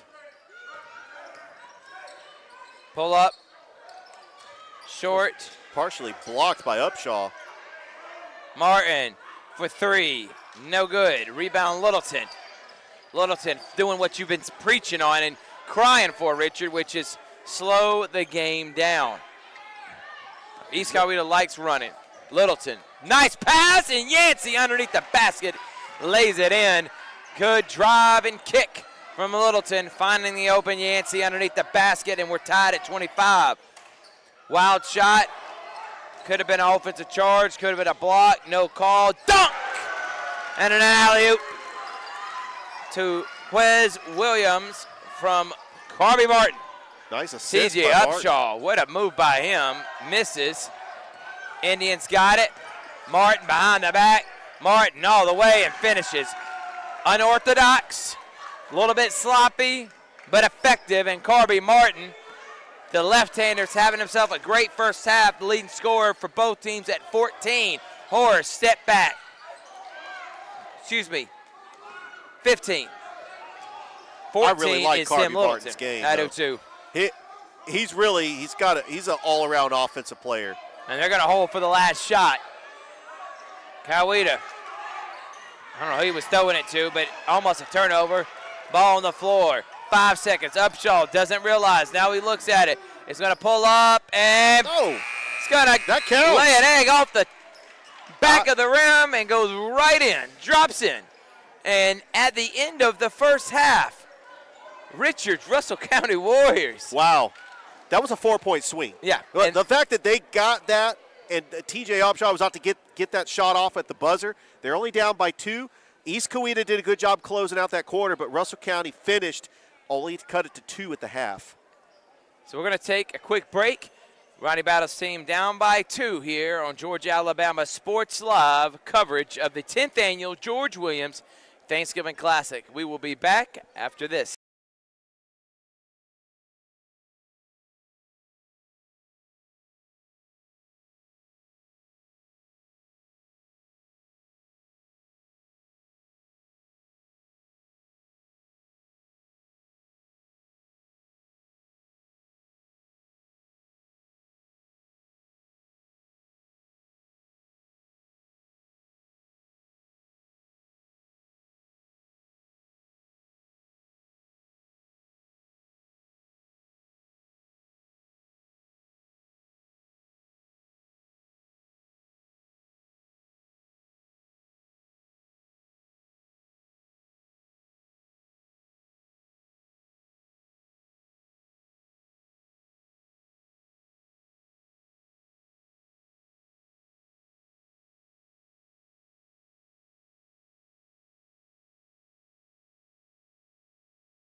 Welcome back here through Behringer Richard Holdridge's final game of the day. East Coweta up by 2 against Russell County. TJ Upshaw, Tim Littleton, Maliki Dix, also Cameron Reese, and Karan Thompson are the 5 out there, which looks like timeout Indians. It looks like they're going to be going to box and 1, and they're going to be basically getting the ball out of the hands of Carby Martin. I think that's a good move by a veteran coach in Ronnie Battle, considering the fact Martin's got half his team's points already. All offense for East Coweta. But the same can be said, though, from Timothy Littleton, who's got half his points, half the points of Russell County. And Russell County is 2-0 on the season. Big wins over Opelika and Smith Station. Yeah, this team definitely improved from last year. And I think a team that, last year was decent, went 14-11, just missed the playoffs. I think this could be his best team. And I also think he's in a region, too, that is up for grabs. Don't be surprised if you start hearing these Russell County Warriors, who we will be broadcasting their games throughout this season. And their area only has 3 teams. Right. Like in basketball over in Alabama, they're not called regions. And by the way, areas. the team that won the region last year, Park Crossing, didn't even have a winning record. And Pike Road, like I said, I think Russell County could win this region and make a deep run in the playoffs. They're giving East Coweta all they can handle, and it's a 3-second violation on the Indians. So Russell County will get the ball back. It was a good jumper by Isaiah Simmons, but it will not count. Russell County has a chance to either take the lead or tie it here in the third.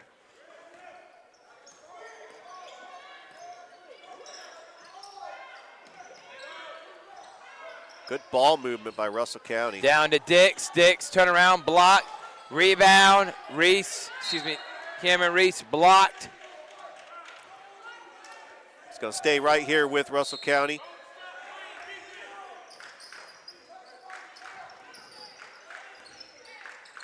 The Dix, the Littleton, nice give and go. Good pass to Reese, who finishes on an acrobatic reverse layup and ties the game at 29. Great basketball ball movement from the Warriors. And a great really pass. Well-coached team. You can tell a team that understands their system, understands each other, right place, right time, but that is not by coincidence, ladies and gentlemen. That's off of practice, continuity, and knowing your teammates.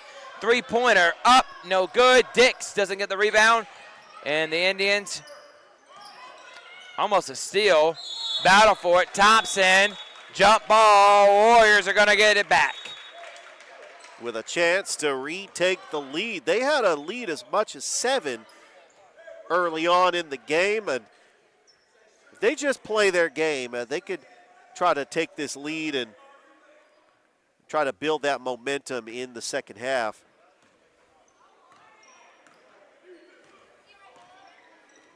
But off to a good start in the regular season, 2-0. Littleton.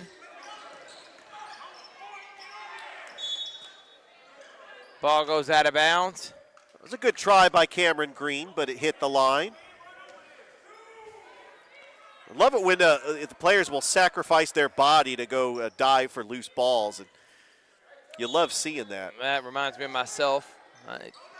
Playing at the college level, high school level.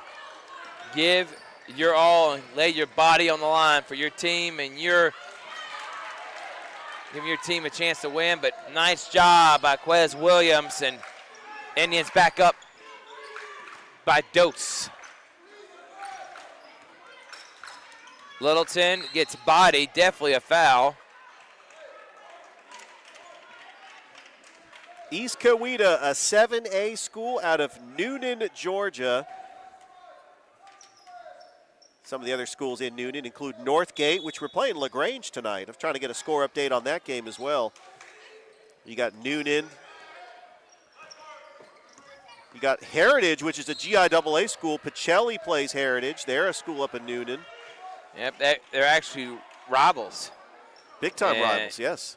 I remember you went up to Noonan and called that Pacelli Heritage game last year. It went down to the wire. Some questionable calls, and also good hands. Oh, Pacelli's best player, Cam, was also out. I do remember that. Ball. Just sloppy play there by East And it Coweta. goes out on the foot of the Indians, back to the Warriors. Set to check in is number 1.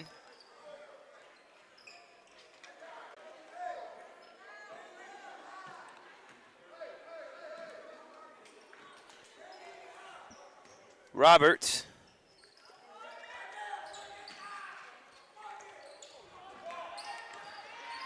Shakorian Roberts. The basket by Malachi Dix. Give him 4 Malachi points. ties the game. Drive, no good. Contested shot by Malachi, and they're going to call a foul.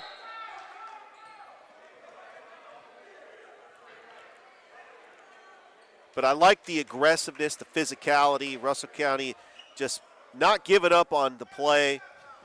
And really, they're not intimidated by the size of East Coweta, as they're tied with a 7A school in Georgia. Reese is out. Checking in is number 14.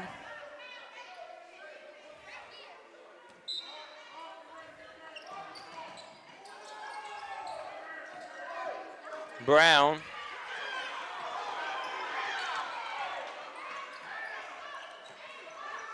Turnaround 3, short. Rebound Littleton, foul. A little too much foul there by number 5 of East Coweta. Bryce Bond.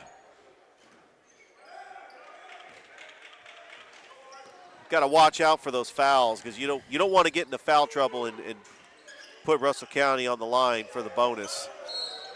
Littleton, good backdoor pass.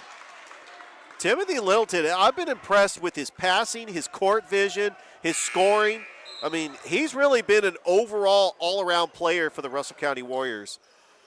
He knows Coach Battle's system. He's been in this system for 3 years, and he sees the floor, and he really can do a great job just becoming that floor general and giving Russell County that instant offense. Roberts has got it. Roberts, though, look past the Upshaw, out to Littleton for 3. Good. Nice ball movement, finding Upshaw, kicks it out to an open Timothy Littleton, and they go up by 3. Timothy Littleton III's got 12 points. Martin, tough sledding, but gets the foul and will head to the line to shoot 2. Thrift Behringer. Big Richie Rich Holdridge in the building. We're doing nicknames now, huh? The former PA announcer for the Russell County Warriors, now broadcaster and partner of mine on Georgia Alabama Sports Live. I got to just really give credit to Coach Battle for believing in me, for giving me that opportunity back in 2021 to be the PA announcer. As Carby Martin hits the foul shot, and he's got 16 points. On the flip side, our guy Tim Littleton has 17. So they both leading scorers have 17, Littleton and Martin for each team. 1 point lead. Upshaw pump fake, gets him off the ground, out to Littleton. Littleton sets, fires, short.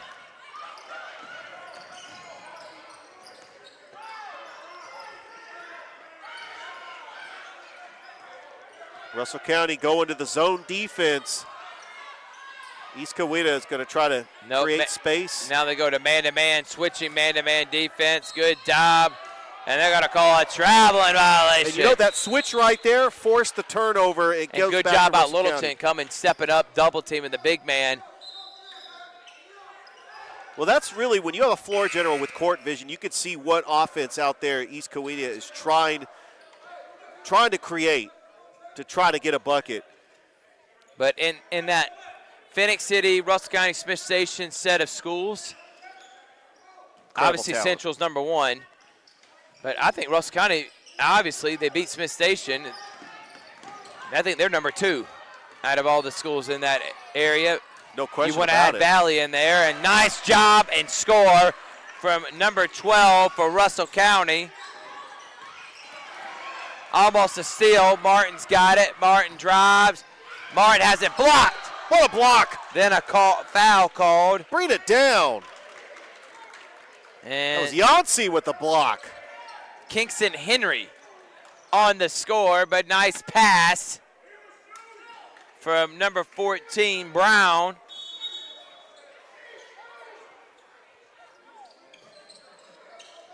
Like you mentioned, this Russell County Warriors team with a 14-11 record last season, their goal this year is to make the playoffs. They've been close the last couple of years. Back in 2021, they hovered over 500, but they had some incredible wins in 2021, including a win over Central, Smith Station, and Valley. So they play tough competition, and they know how to play against them. Right now the referees are having a discussion with a police officer. Obviously he doesn't like what some of the stuff, commentary from East Coweta parents. 2 shots from Carby Martin.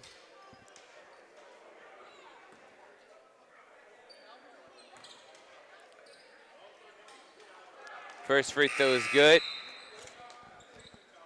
And Carby Martin, an area, the Coweta County area where we know about Sandy Creek in Tyrone, just on the outskirts. I mean, there's a lot of talent there. We know Jabari Smith Jr. played in that area, went on to play at Auburn.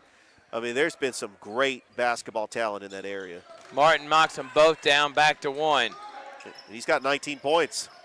Full court pressure. Here comes County. To Littleton. Littleton drives, pull up floater, no good. Charge on Timothy Littleton. Good charge, good take right there from Quez Williams. And East Coweta can regain the lead on this possession if they can get a bucket. Yeah, Dylan Barbie just planted his feet for East Coweta. And the big man misses, gets fouled. Number 23 for East Coweta, Channing Beatles. Just using his big frame and gets an easy chance. I was going to say easy bucket, but he didn't finish, but he was right there at the rim. And East Coweta has a chance to retake the lead. It's been a great back and forth game so far. First foul shot missed. And Russell County gets some size in there. Malachi Dix, that post player, rim protector. Those long arms, blocking shots, getting rebounds. That's definitely a true definition of a post player for the Russell County Warriors.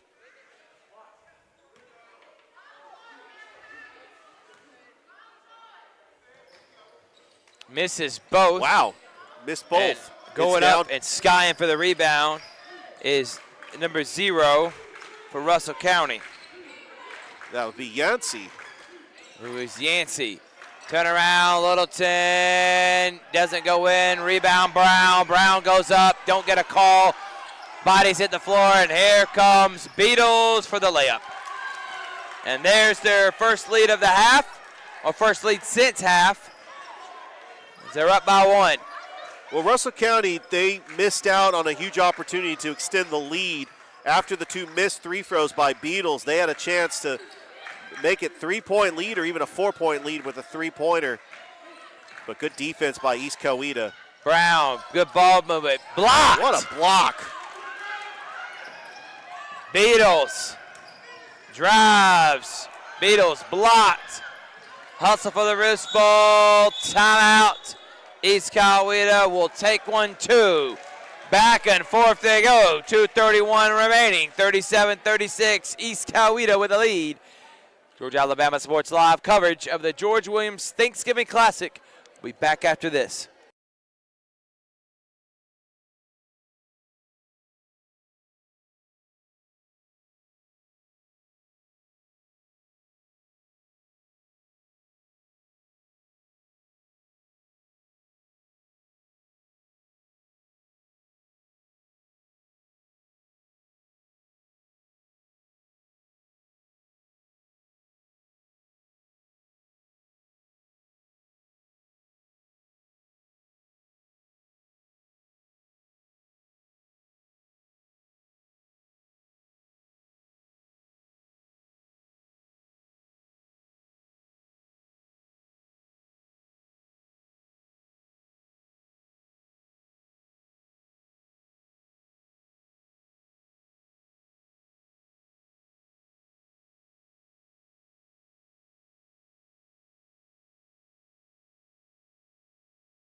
Welcome back to the George Williams 10th Annual Thanksgiving Classic here on Georgia Alabama Sports Live. East Coweta with a 1-point lead over Russell County with 2:26 left to go here in the third as they get possession back off an inbounds play, and we're going to get another foul. Please like and subscribe to the Facebook channel. Subscribe to us on the YouTube page as we are going to be live streaming high school basketball games all season long. We do have one more football game coming up. The GAPS 3A Championship between Calvary Christian and Skipstone Academy. Thrift Barrage and I will be there. To the line for East Coweta is Channing Beatles, who that's his third straight foul shot that he has missed.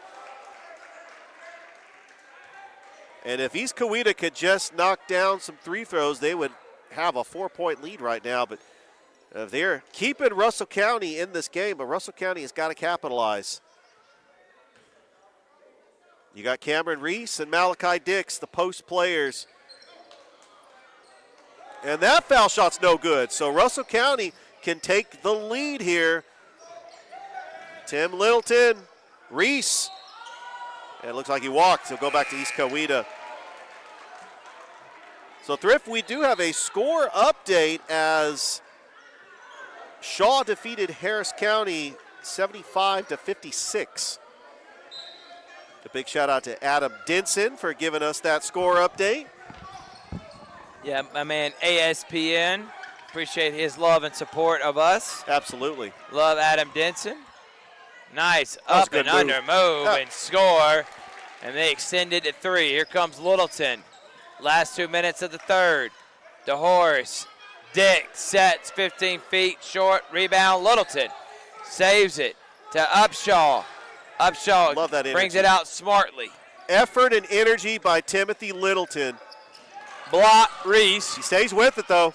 Horse has his blocked out of bounds. That's the thing. Block party right now for East Coweta. They got to have double-digit blocks easily. Well, they're getting their blocks. They're blocking shots, but Russell County's staying with the play. You got to finish on those blocks.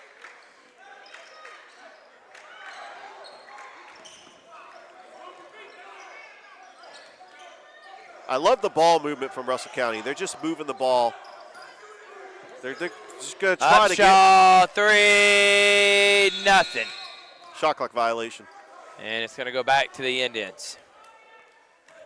You know, TJ Upshaw's not afraid to make those shots. He did have that shot to end the first half.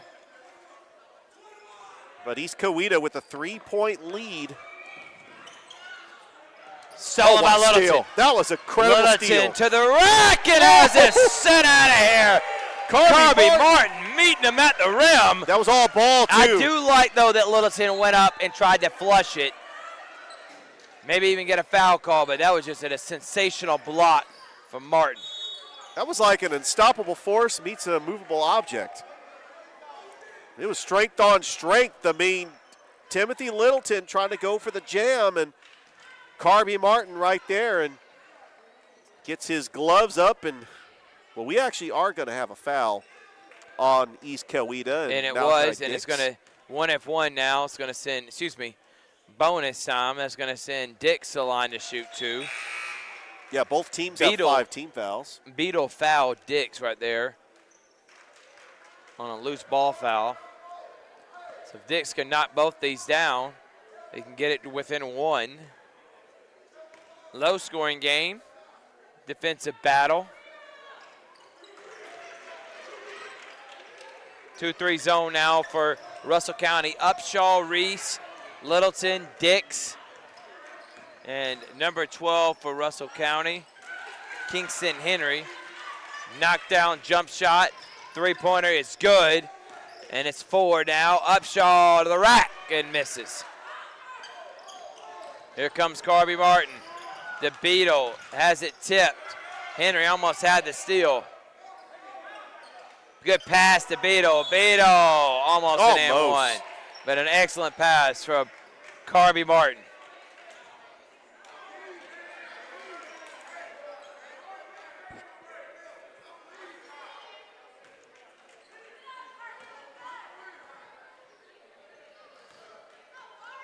Yeah, Russell County's next game is that's first foul shot by Carby Martin off the glass that makes it in. That was Channing Beetle, Richard. Channing Beetle. I was looking down on my scoreboard, and the next game for Russell County, they are going to be in Tuskegee taking on Booker T. Washington on the 28th of November. Beetle misses the second, up by 5.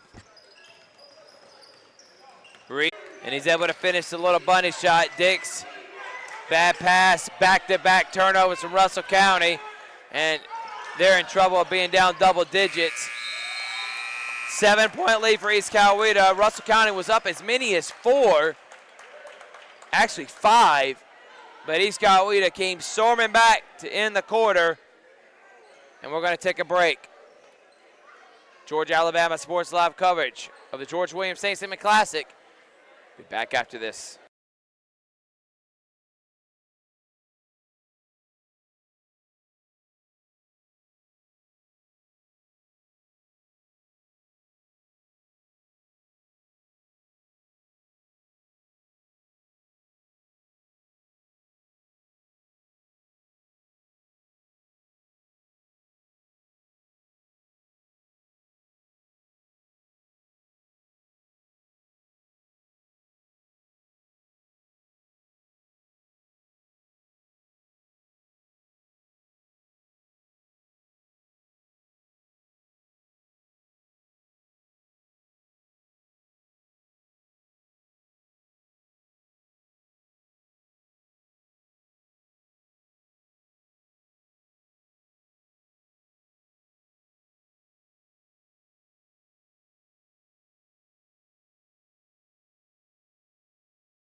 Welcome back to the George Williams 10th Annual Thanksgiving Classic. The final game of the night, East Coweta and Russell County. Start of the fourth quarter, East Coweta leading the Russell County Warriors 45-38.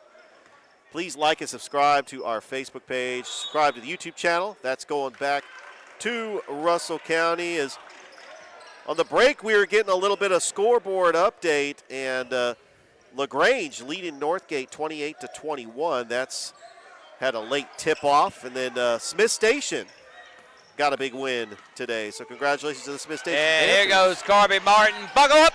There you go. No, coast to coast. You don't have to buckle up. Just a layup. And quick timeout, 32nd. As I think Coach Ronnie Battle senses what I sense. It's danger time for Russell County. They don't want to get this into double digits. They've been close all game long. But absolutely. Sloppy passes. These last couple of possessions, the end the third and start the fourth, have the Indians up by 9 over Russell County. And Carby Martin, 21 points for the East Coweta Indians. Just a great effort. This is definitely a busy sports week as it is Thanksgiving week. We have high school basketball, but we also have high school football playoffs in the GHSA and the AHSAA. I can't remember this many teams in the Tri-City area hosting home playoff games in the quarterfinals.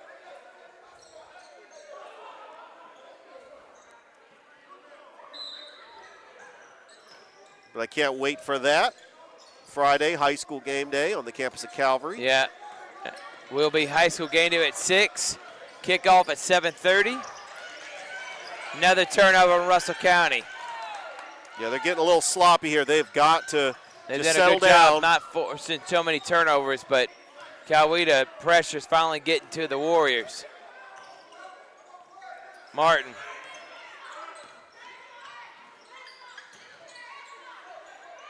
Good ball movement, nice give and go, but not able to finish.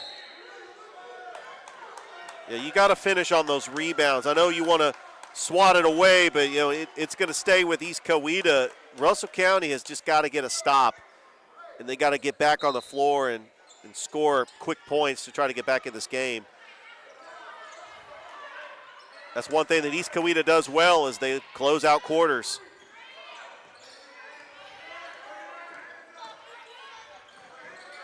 Nice pass. Good pass. Good cut. And good finish by Quez Williams, and now it's double digits, up to 11. Martin, loose ball, won by the Indians. Now they got numbers, and they can't take advantage, and it's going to go back to the Warriors. Yeah, Dylan Barber could not handle that pass, and a turnover, and it's a double-digit lead for East Coweta. And Russell County has just got to find a way to cut into this lead, taking it one possession at a time. It looks like East Coweta's going to man defense. And that's been a problem. They've been forcing turnovers. Good steal from Martin, and Martin's been at the forefront of all these steals. Good defense. And there. Are they going to call a 5-second violation? Or? No, they're going to call a foul.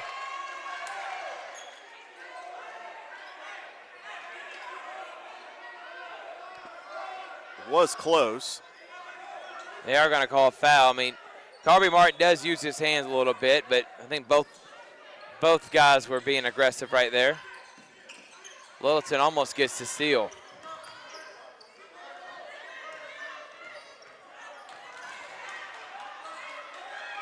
Good defense. Upshaw.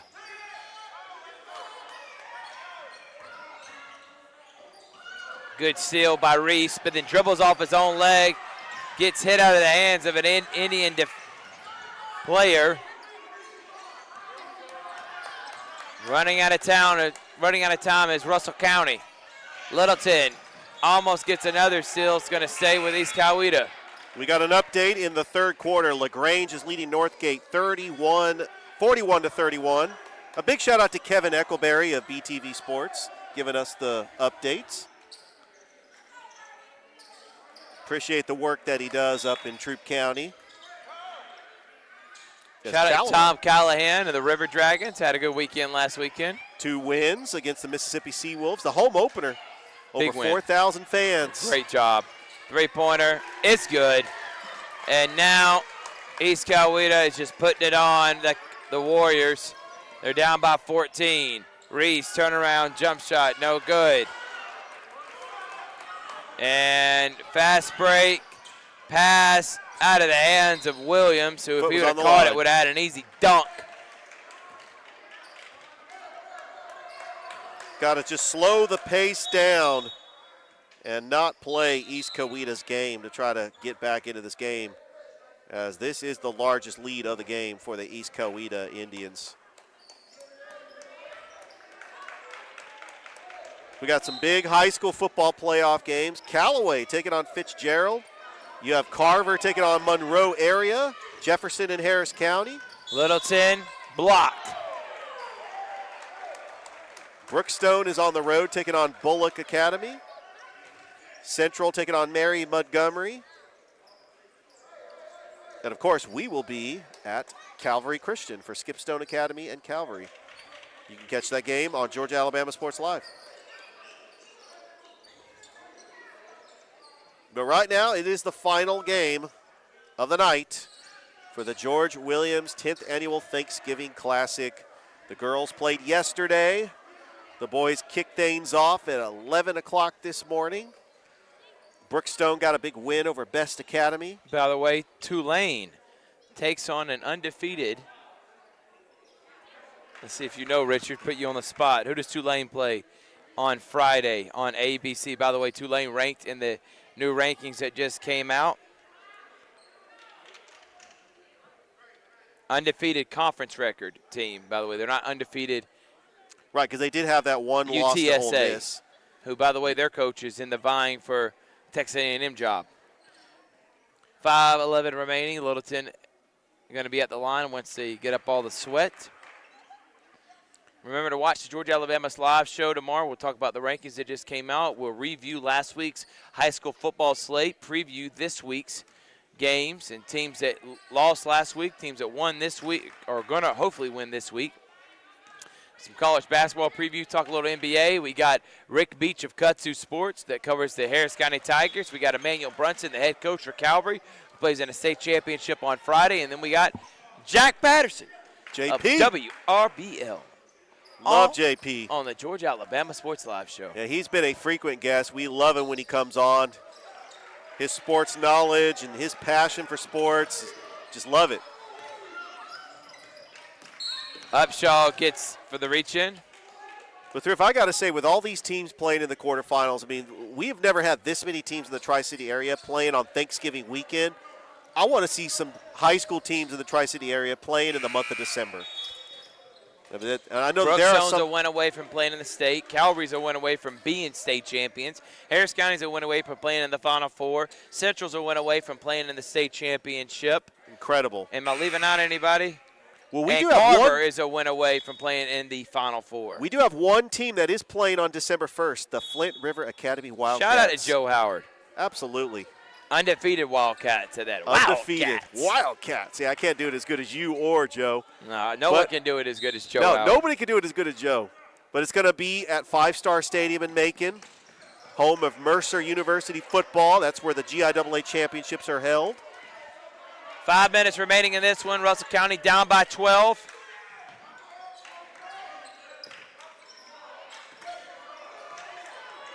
Good defense from Reese. They are going to get a hand-checking foul. That has been a point of emphasis for the officials, and you see a lot of them, they're learning to implement the new rule, which is hand-checking. The GHSA wants to implement that more than anything because that, as you can tell, doesn't get called nearly as much as it does at the college level.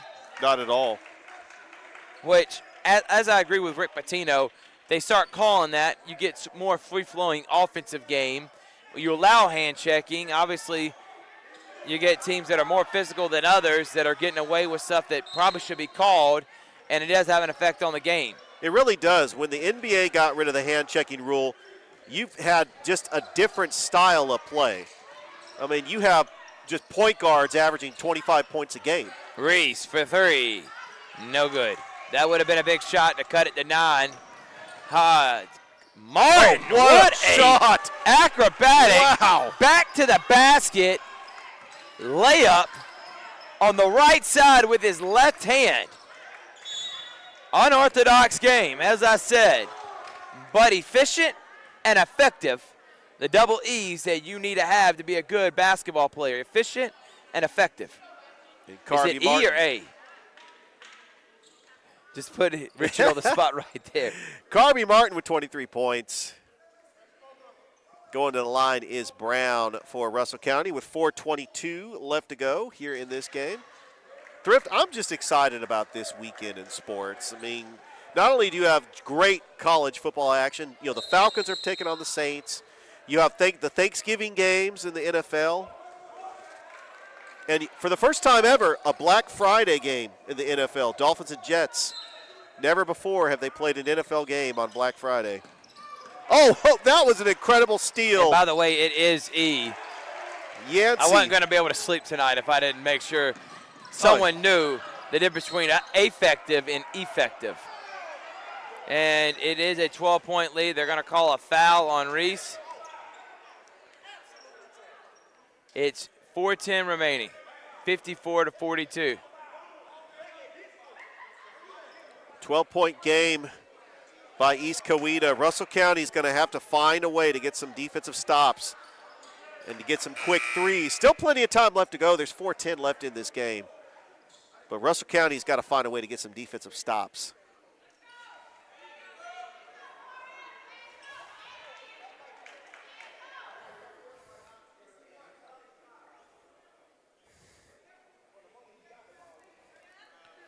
East Coweta 2-3 on the season as they play in 7A out of Noonan, Georgia.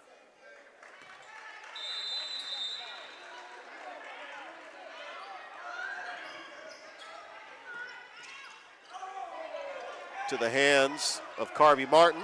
Martin being harassed.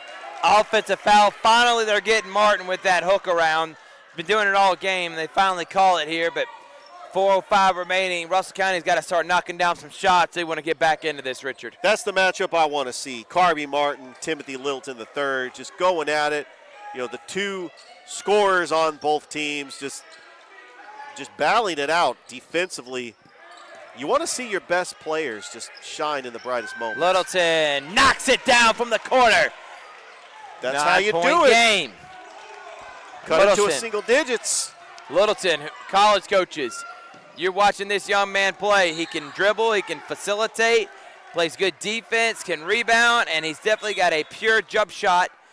And he's hit at least 3 threes in this game and has Russell County within 9. Well, But he's gonna last year send Martin Alon to 2. when he shared that backcourt with Kwame Times Davis, I mean, he learned a lot from that senior leadership to learn about being a efficient player and really a 3-year starter on the varsity team for Coach Battle.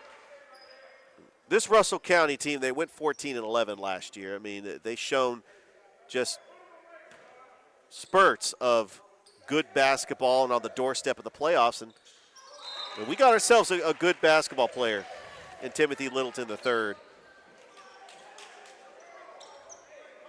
I'm excited to see him this season, as we will be live streaming some Russell County games this year. Looking forward to that. Oh, nice spin move. Brown, miss, foul. They're not quitting, and that's really what you want to see in your team. And now East Coweta is going to be heading to the line after every foul here for the remainder of this game.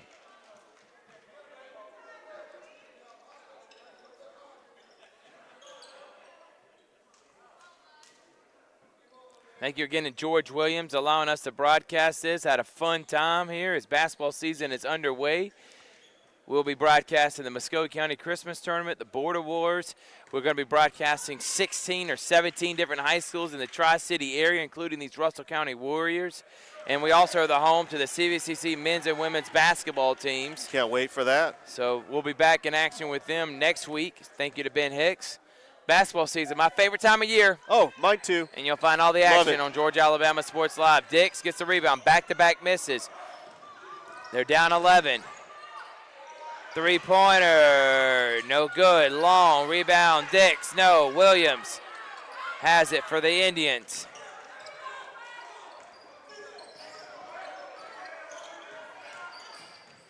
That spurt that in the third quarter, start the first quarter is what was going to be probably the ultimate doom for this Russell County team. Really was. Well, Russell County's got some very intriguing upcoming matchups. On Saturday, December the 2nd, they play Central in Phoenix City. And then on Thursday, December the 7th, they play the Valley Rams, followed by Smith Station. They play Shaw on December the 16th. Love it when they play those teams from Georgia. That shot is good by Isaiah Simmons. They play teams this year like Northside and Hardaway. And really, when you only have 2 region opponents, you can stack up your non-region games and play all the Columbus schools because it's less travel. And just rips it right from him. Back up to 14. Littleton. Yeah, they're chanting "Don't foul." Let's see if they call an and one. Nope, they're going to stay on the floor. I wonder if they're going to give it to them. Russell County's a foul away, or East Coweta a foul away for giving Russell County free throws. Yeah, one more foul, and they will put them in the 1-and-1. Dix, Brown, tough shot, short. But Timothy Littleton, not quitting. Love what I see from double one, the senior from Russell County. We'll take a break. Russell County down 12 on Georgia Alabama Sports Live. We'll be back after this.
Welcome back here. Last 2:42 remaining in this one. Full court press from Russell County trying to get a quick score and turnover. And there may have been a turnover. Martin all the way, rushed his shot. 15-foot jump shot is good. And Brown, that's going to be goaltending. They're going to call goaltending? Yeah, they did. Back to I 12. believe so. That should be goaltending as it went over the cylinder. I think they... Good job throwing it off. And he wasn't happy about it. It felt like he was going below the belt, which I can understand. And Littleton being a good job, the senior, grabbing a hold of 0 for Russell County.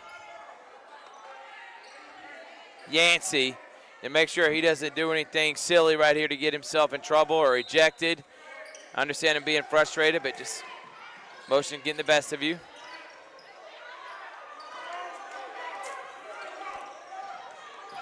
Clean rep, foul, and they're going to call an offensive foul on Yancey. And there should have been a foul before that, to be honest with you. It looked like because a clear he path grabbed, the East Coweta player grabbed Yancey to not be able to get the loose ball. Well, it was a clean Yancey steal by did Yancey. push off, but that was before the foul. Referee's got to do a good job getting control of this game, but that was pretty. I don't like calling out officials, but that was pretty terrible right there, Richard. I'm not going to lie to you. Pretty bad call. And that's why the official decided to come over here on this sideline, because he knows he was going to get an earful from Coach Ronnie Battle. It's going to go to Russell County. That's Good the right defense. call. Yeah. And they're aggressive. East Coweta better wake up, because right now they're being nonchalant. Littleton. Nice pass. To Yancey misses. Dix. Williams battle for the loose ball. Chippiness here. The final chippy. 2 minutes. I like chippiness, though. I do. I have no problem with some chippiness.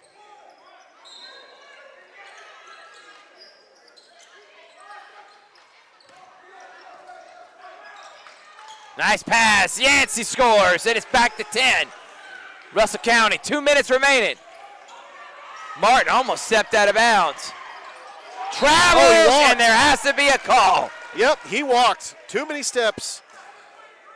That's going back to Everybody in the building saw. Everybody knew that was travel. Sliding his feet. They had to call that. And right now, East Coweta is starting to feel that pressure. 10-point game. Up ahead, Yancey scores and finishes with an and one. Mr. Yancey with some steals. He's acrobatic. He's athletic. And he's a free throw away to making this a 7-point game. I'll tell you what, I'm impressed with this Yancey coming off the bench. I mean, he's been pretty of electric offense, 8 points. And does finish that.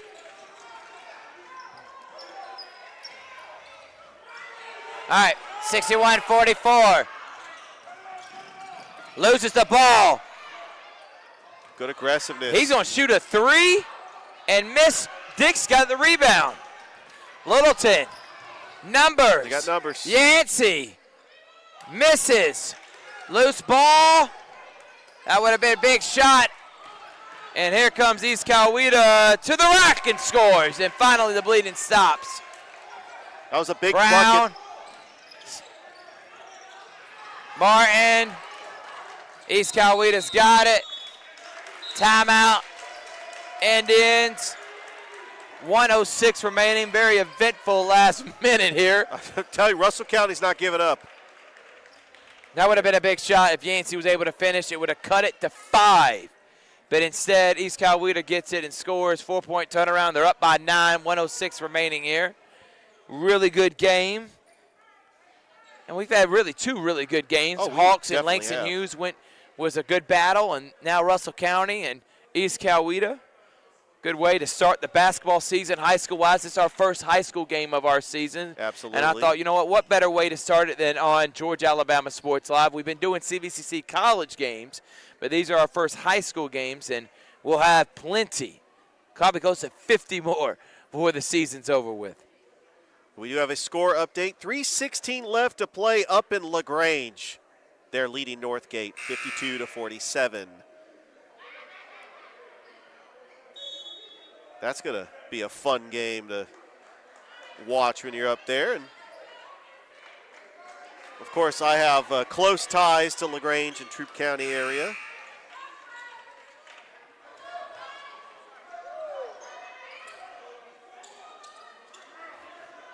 All right, full court press, 106 remaining. They're going to have to score and have to score in a hurry, and they got to create turnovers, which they've done a good job. Again, it could be a 5-point game.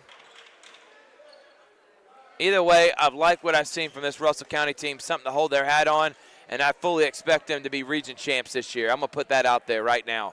I like what I'm seeing from this Russell County team with Coach Ronnie Battle.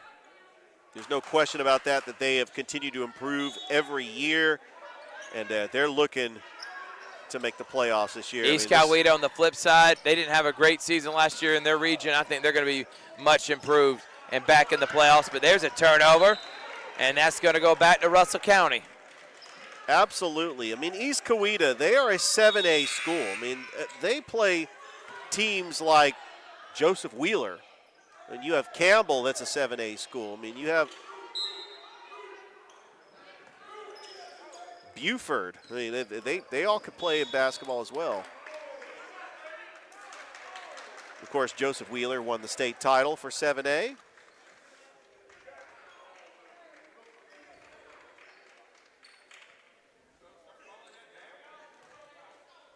Littleton to the line.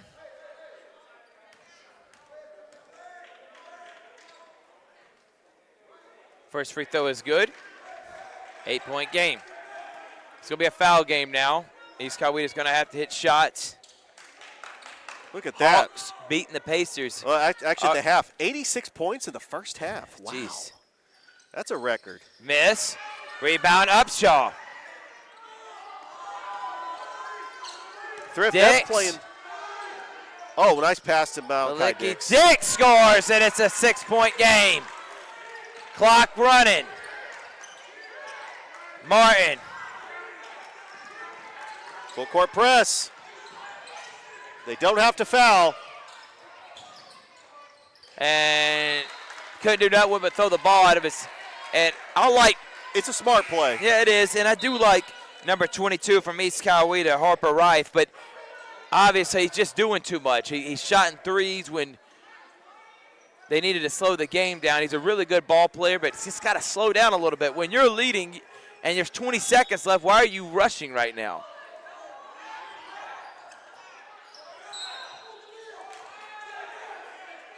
They're saying that went off of Russell County.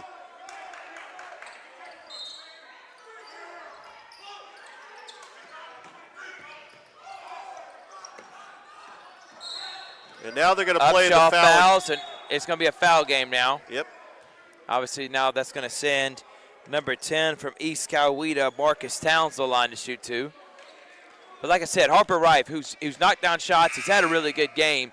But in these last couple minutes, and this happens with young players sometimes, Rich, and Harper is only a sophomore. The game speeds up sometimes, and you start shooting threes when your team's up by 10 with 2 minutes to go that you didn't need.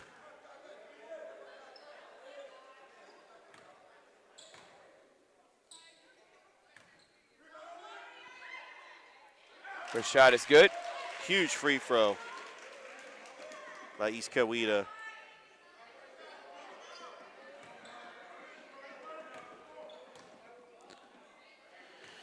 Second free throw is on the way and knocked down. Royal Maxey's team trying to get a big win. Three-pointer, good! It's not over. They got a foul quick. 5-point game. And they're all going to call a foul, so that is going to send Isaiah Simmons to the line. He's going to shoot 2.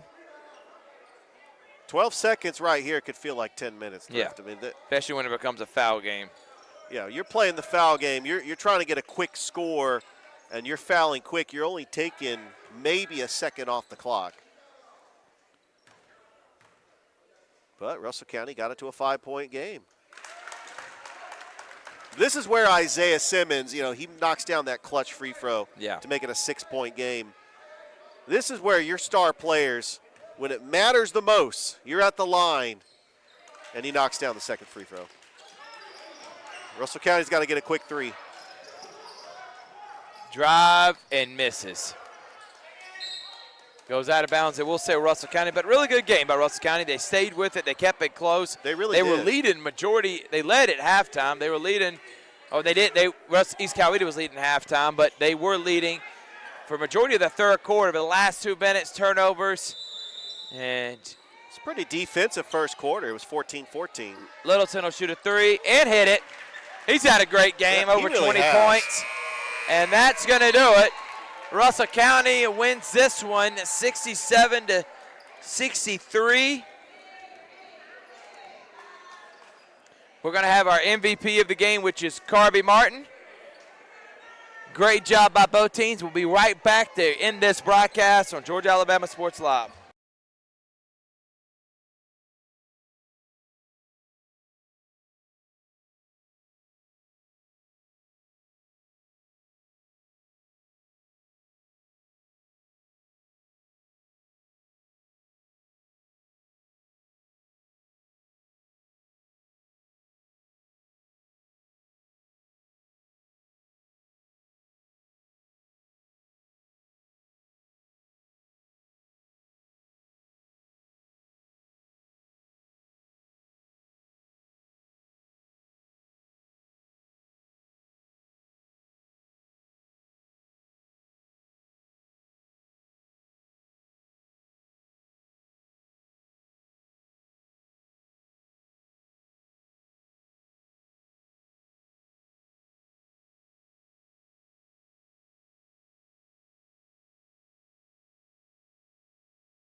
All right, thank you again for everybody that's tuned in today and yesterday. We had a lot of fun at the George Williams Thanksgiving Classic.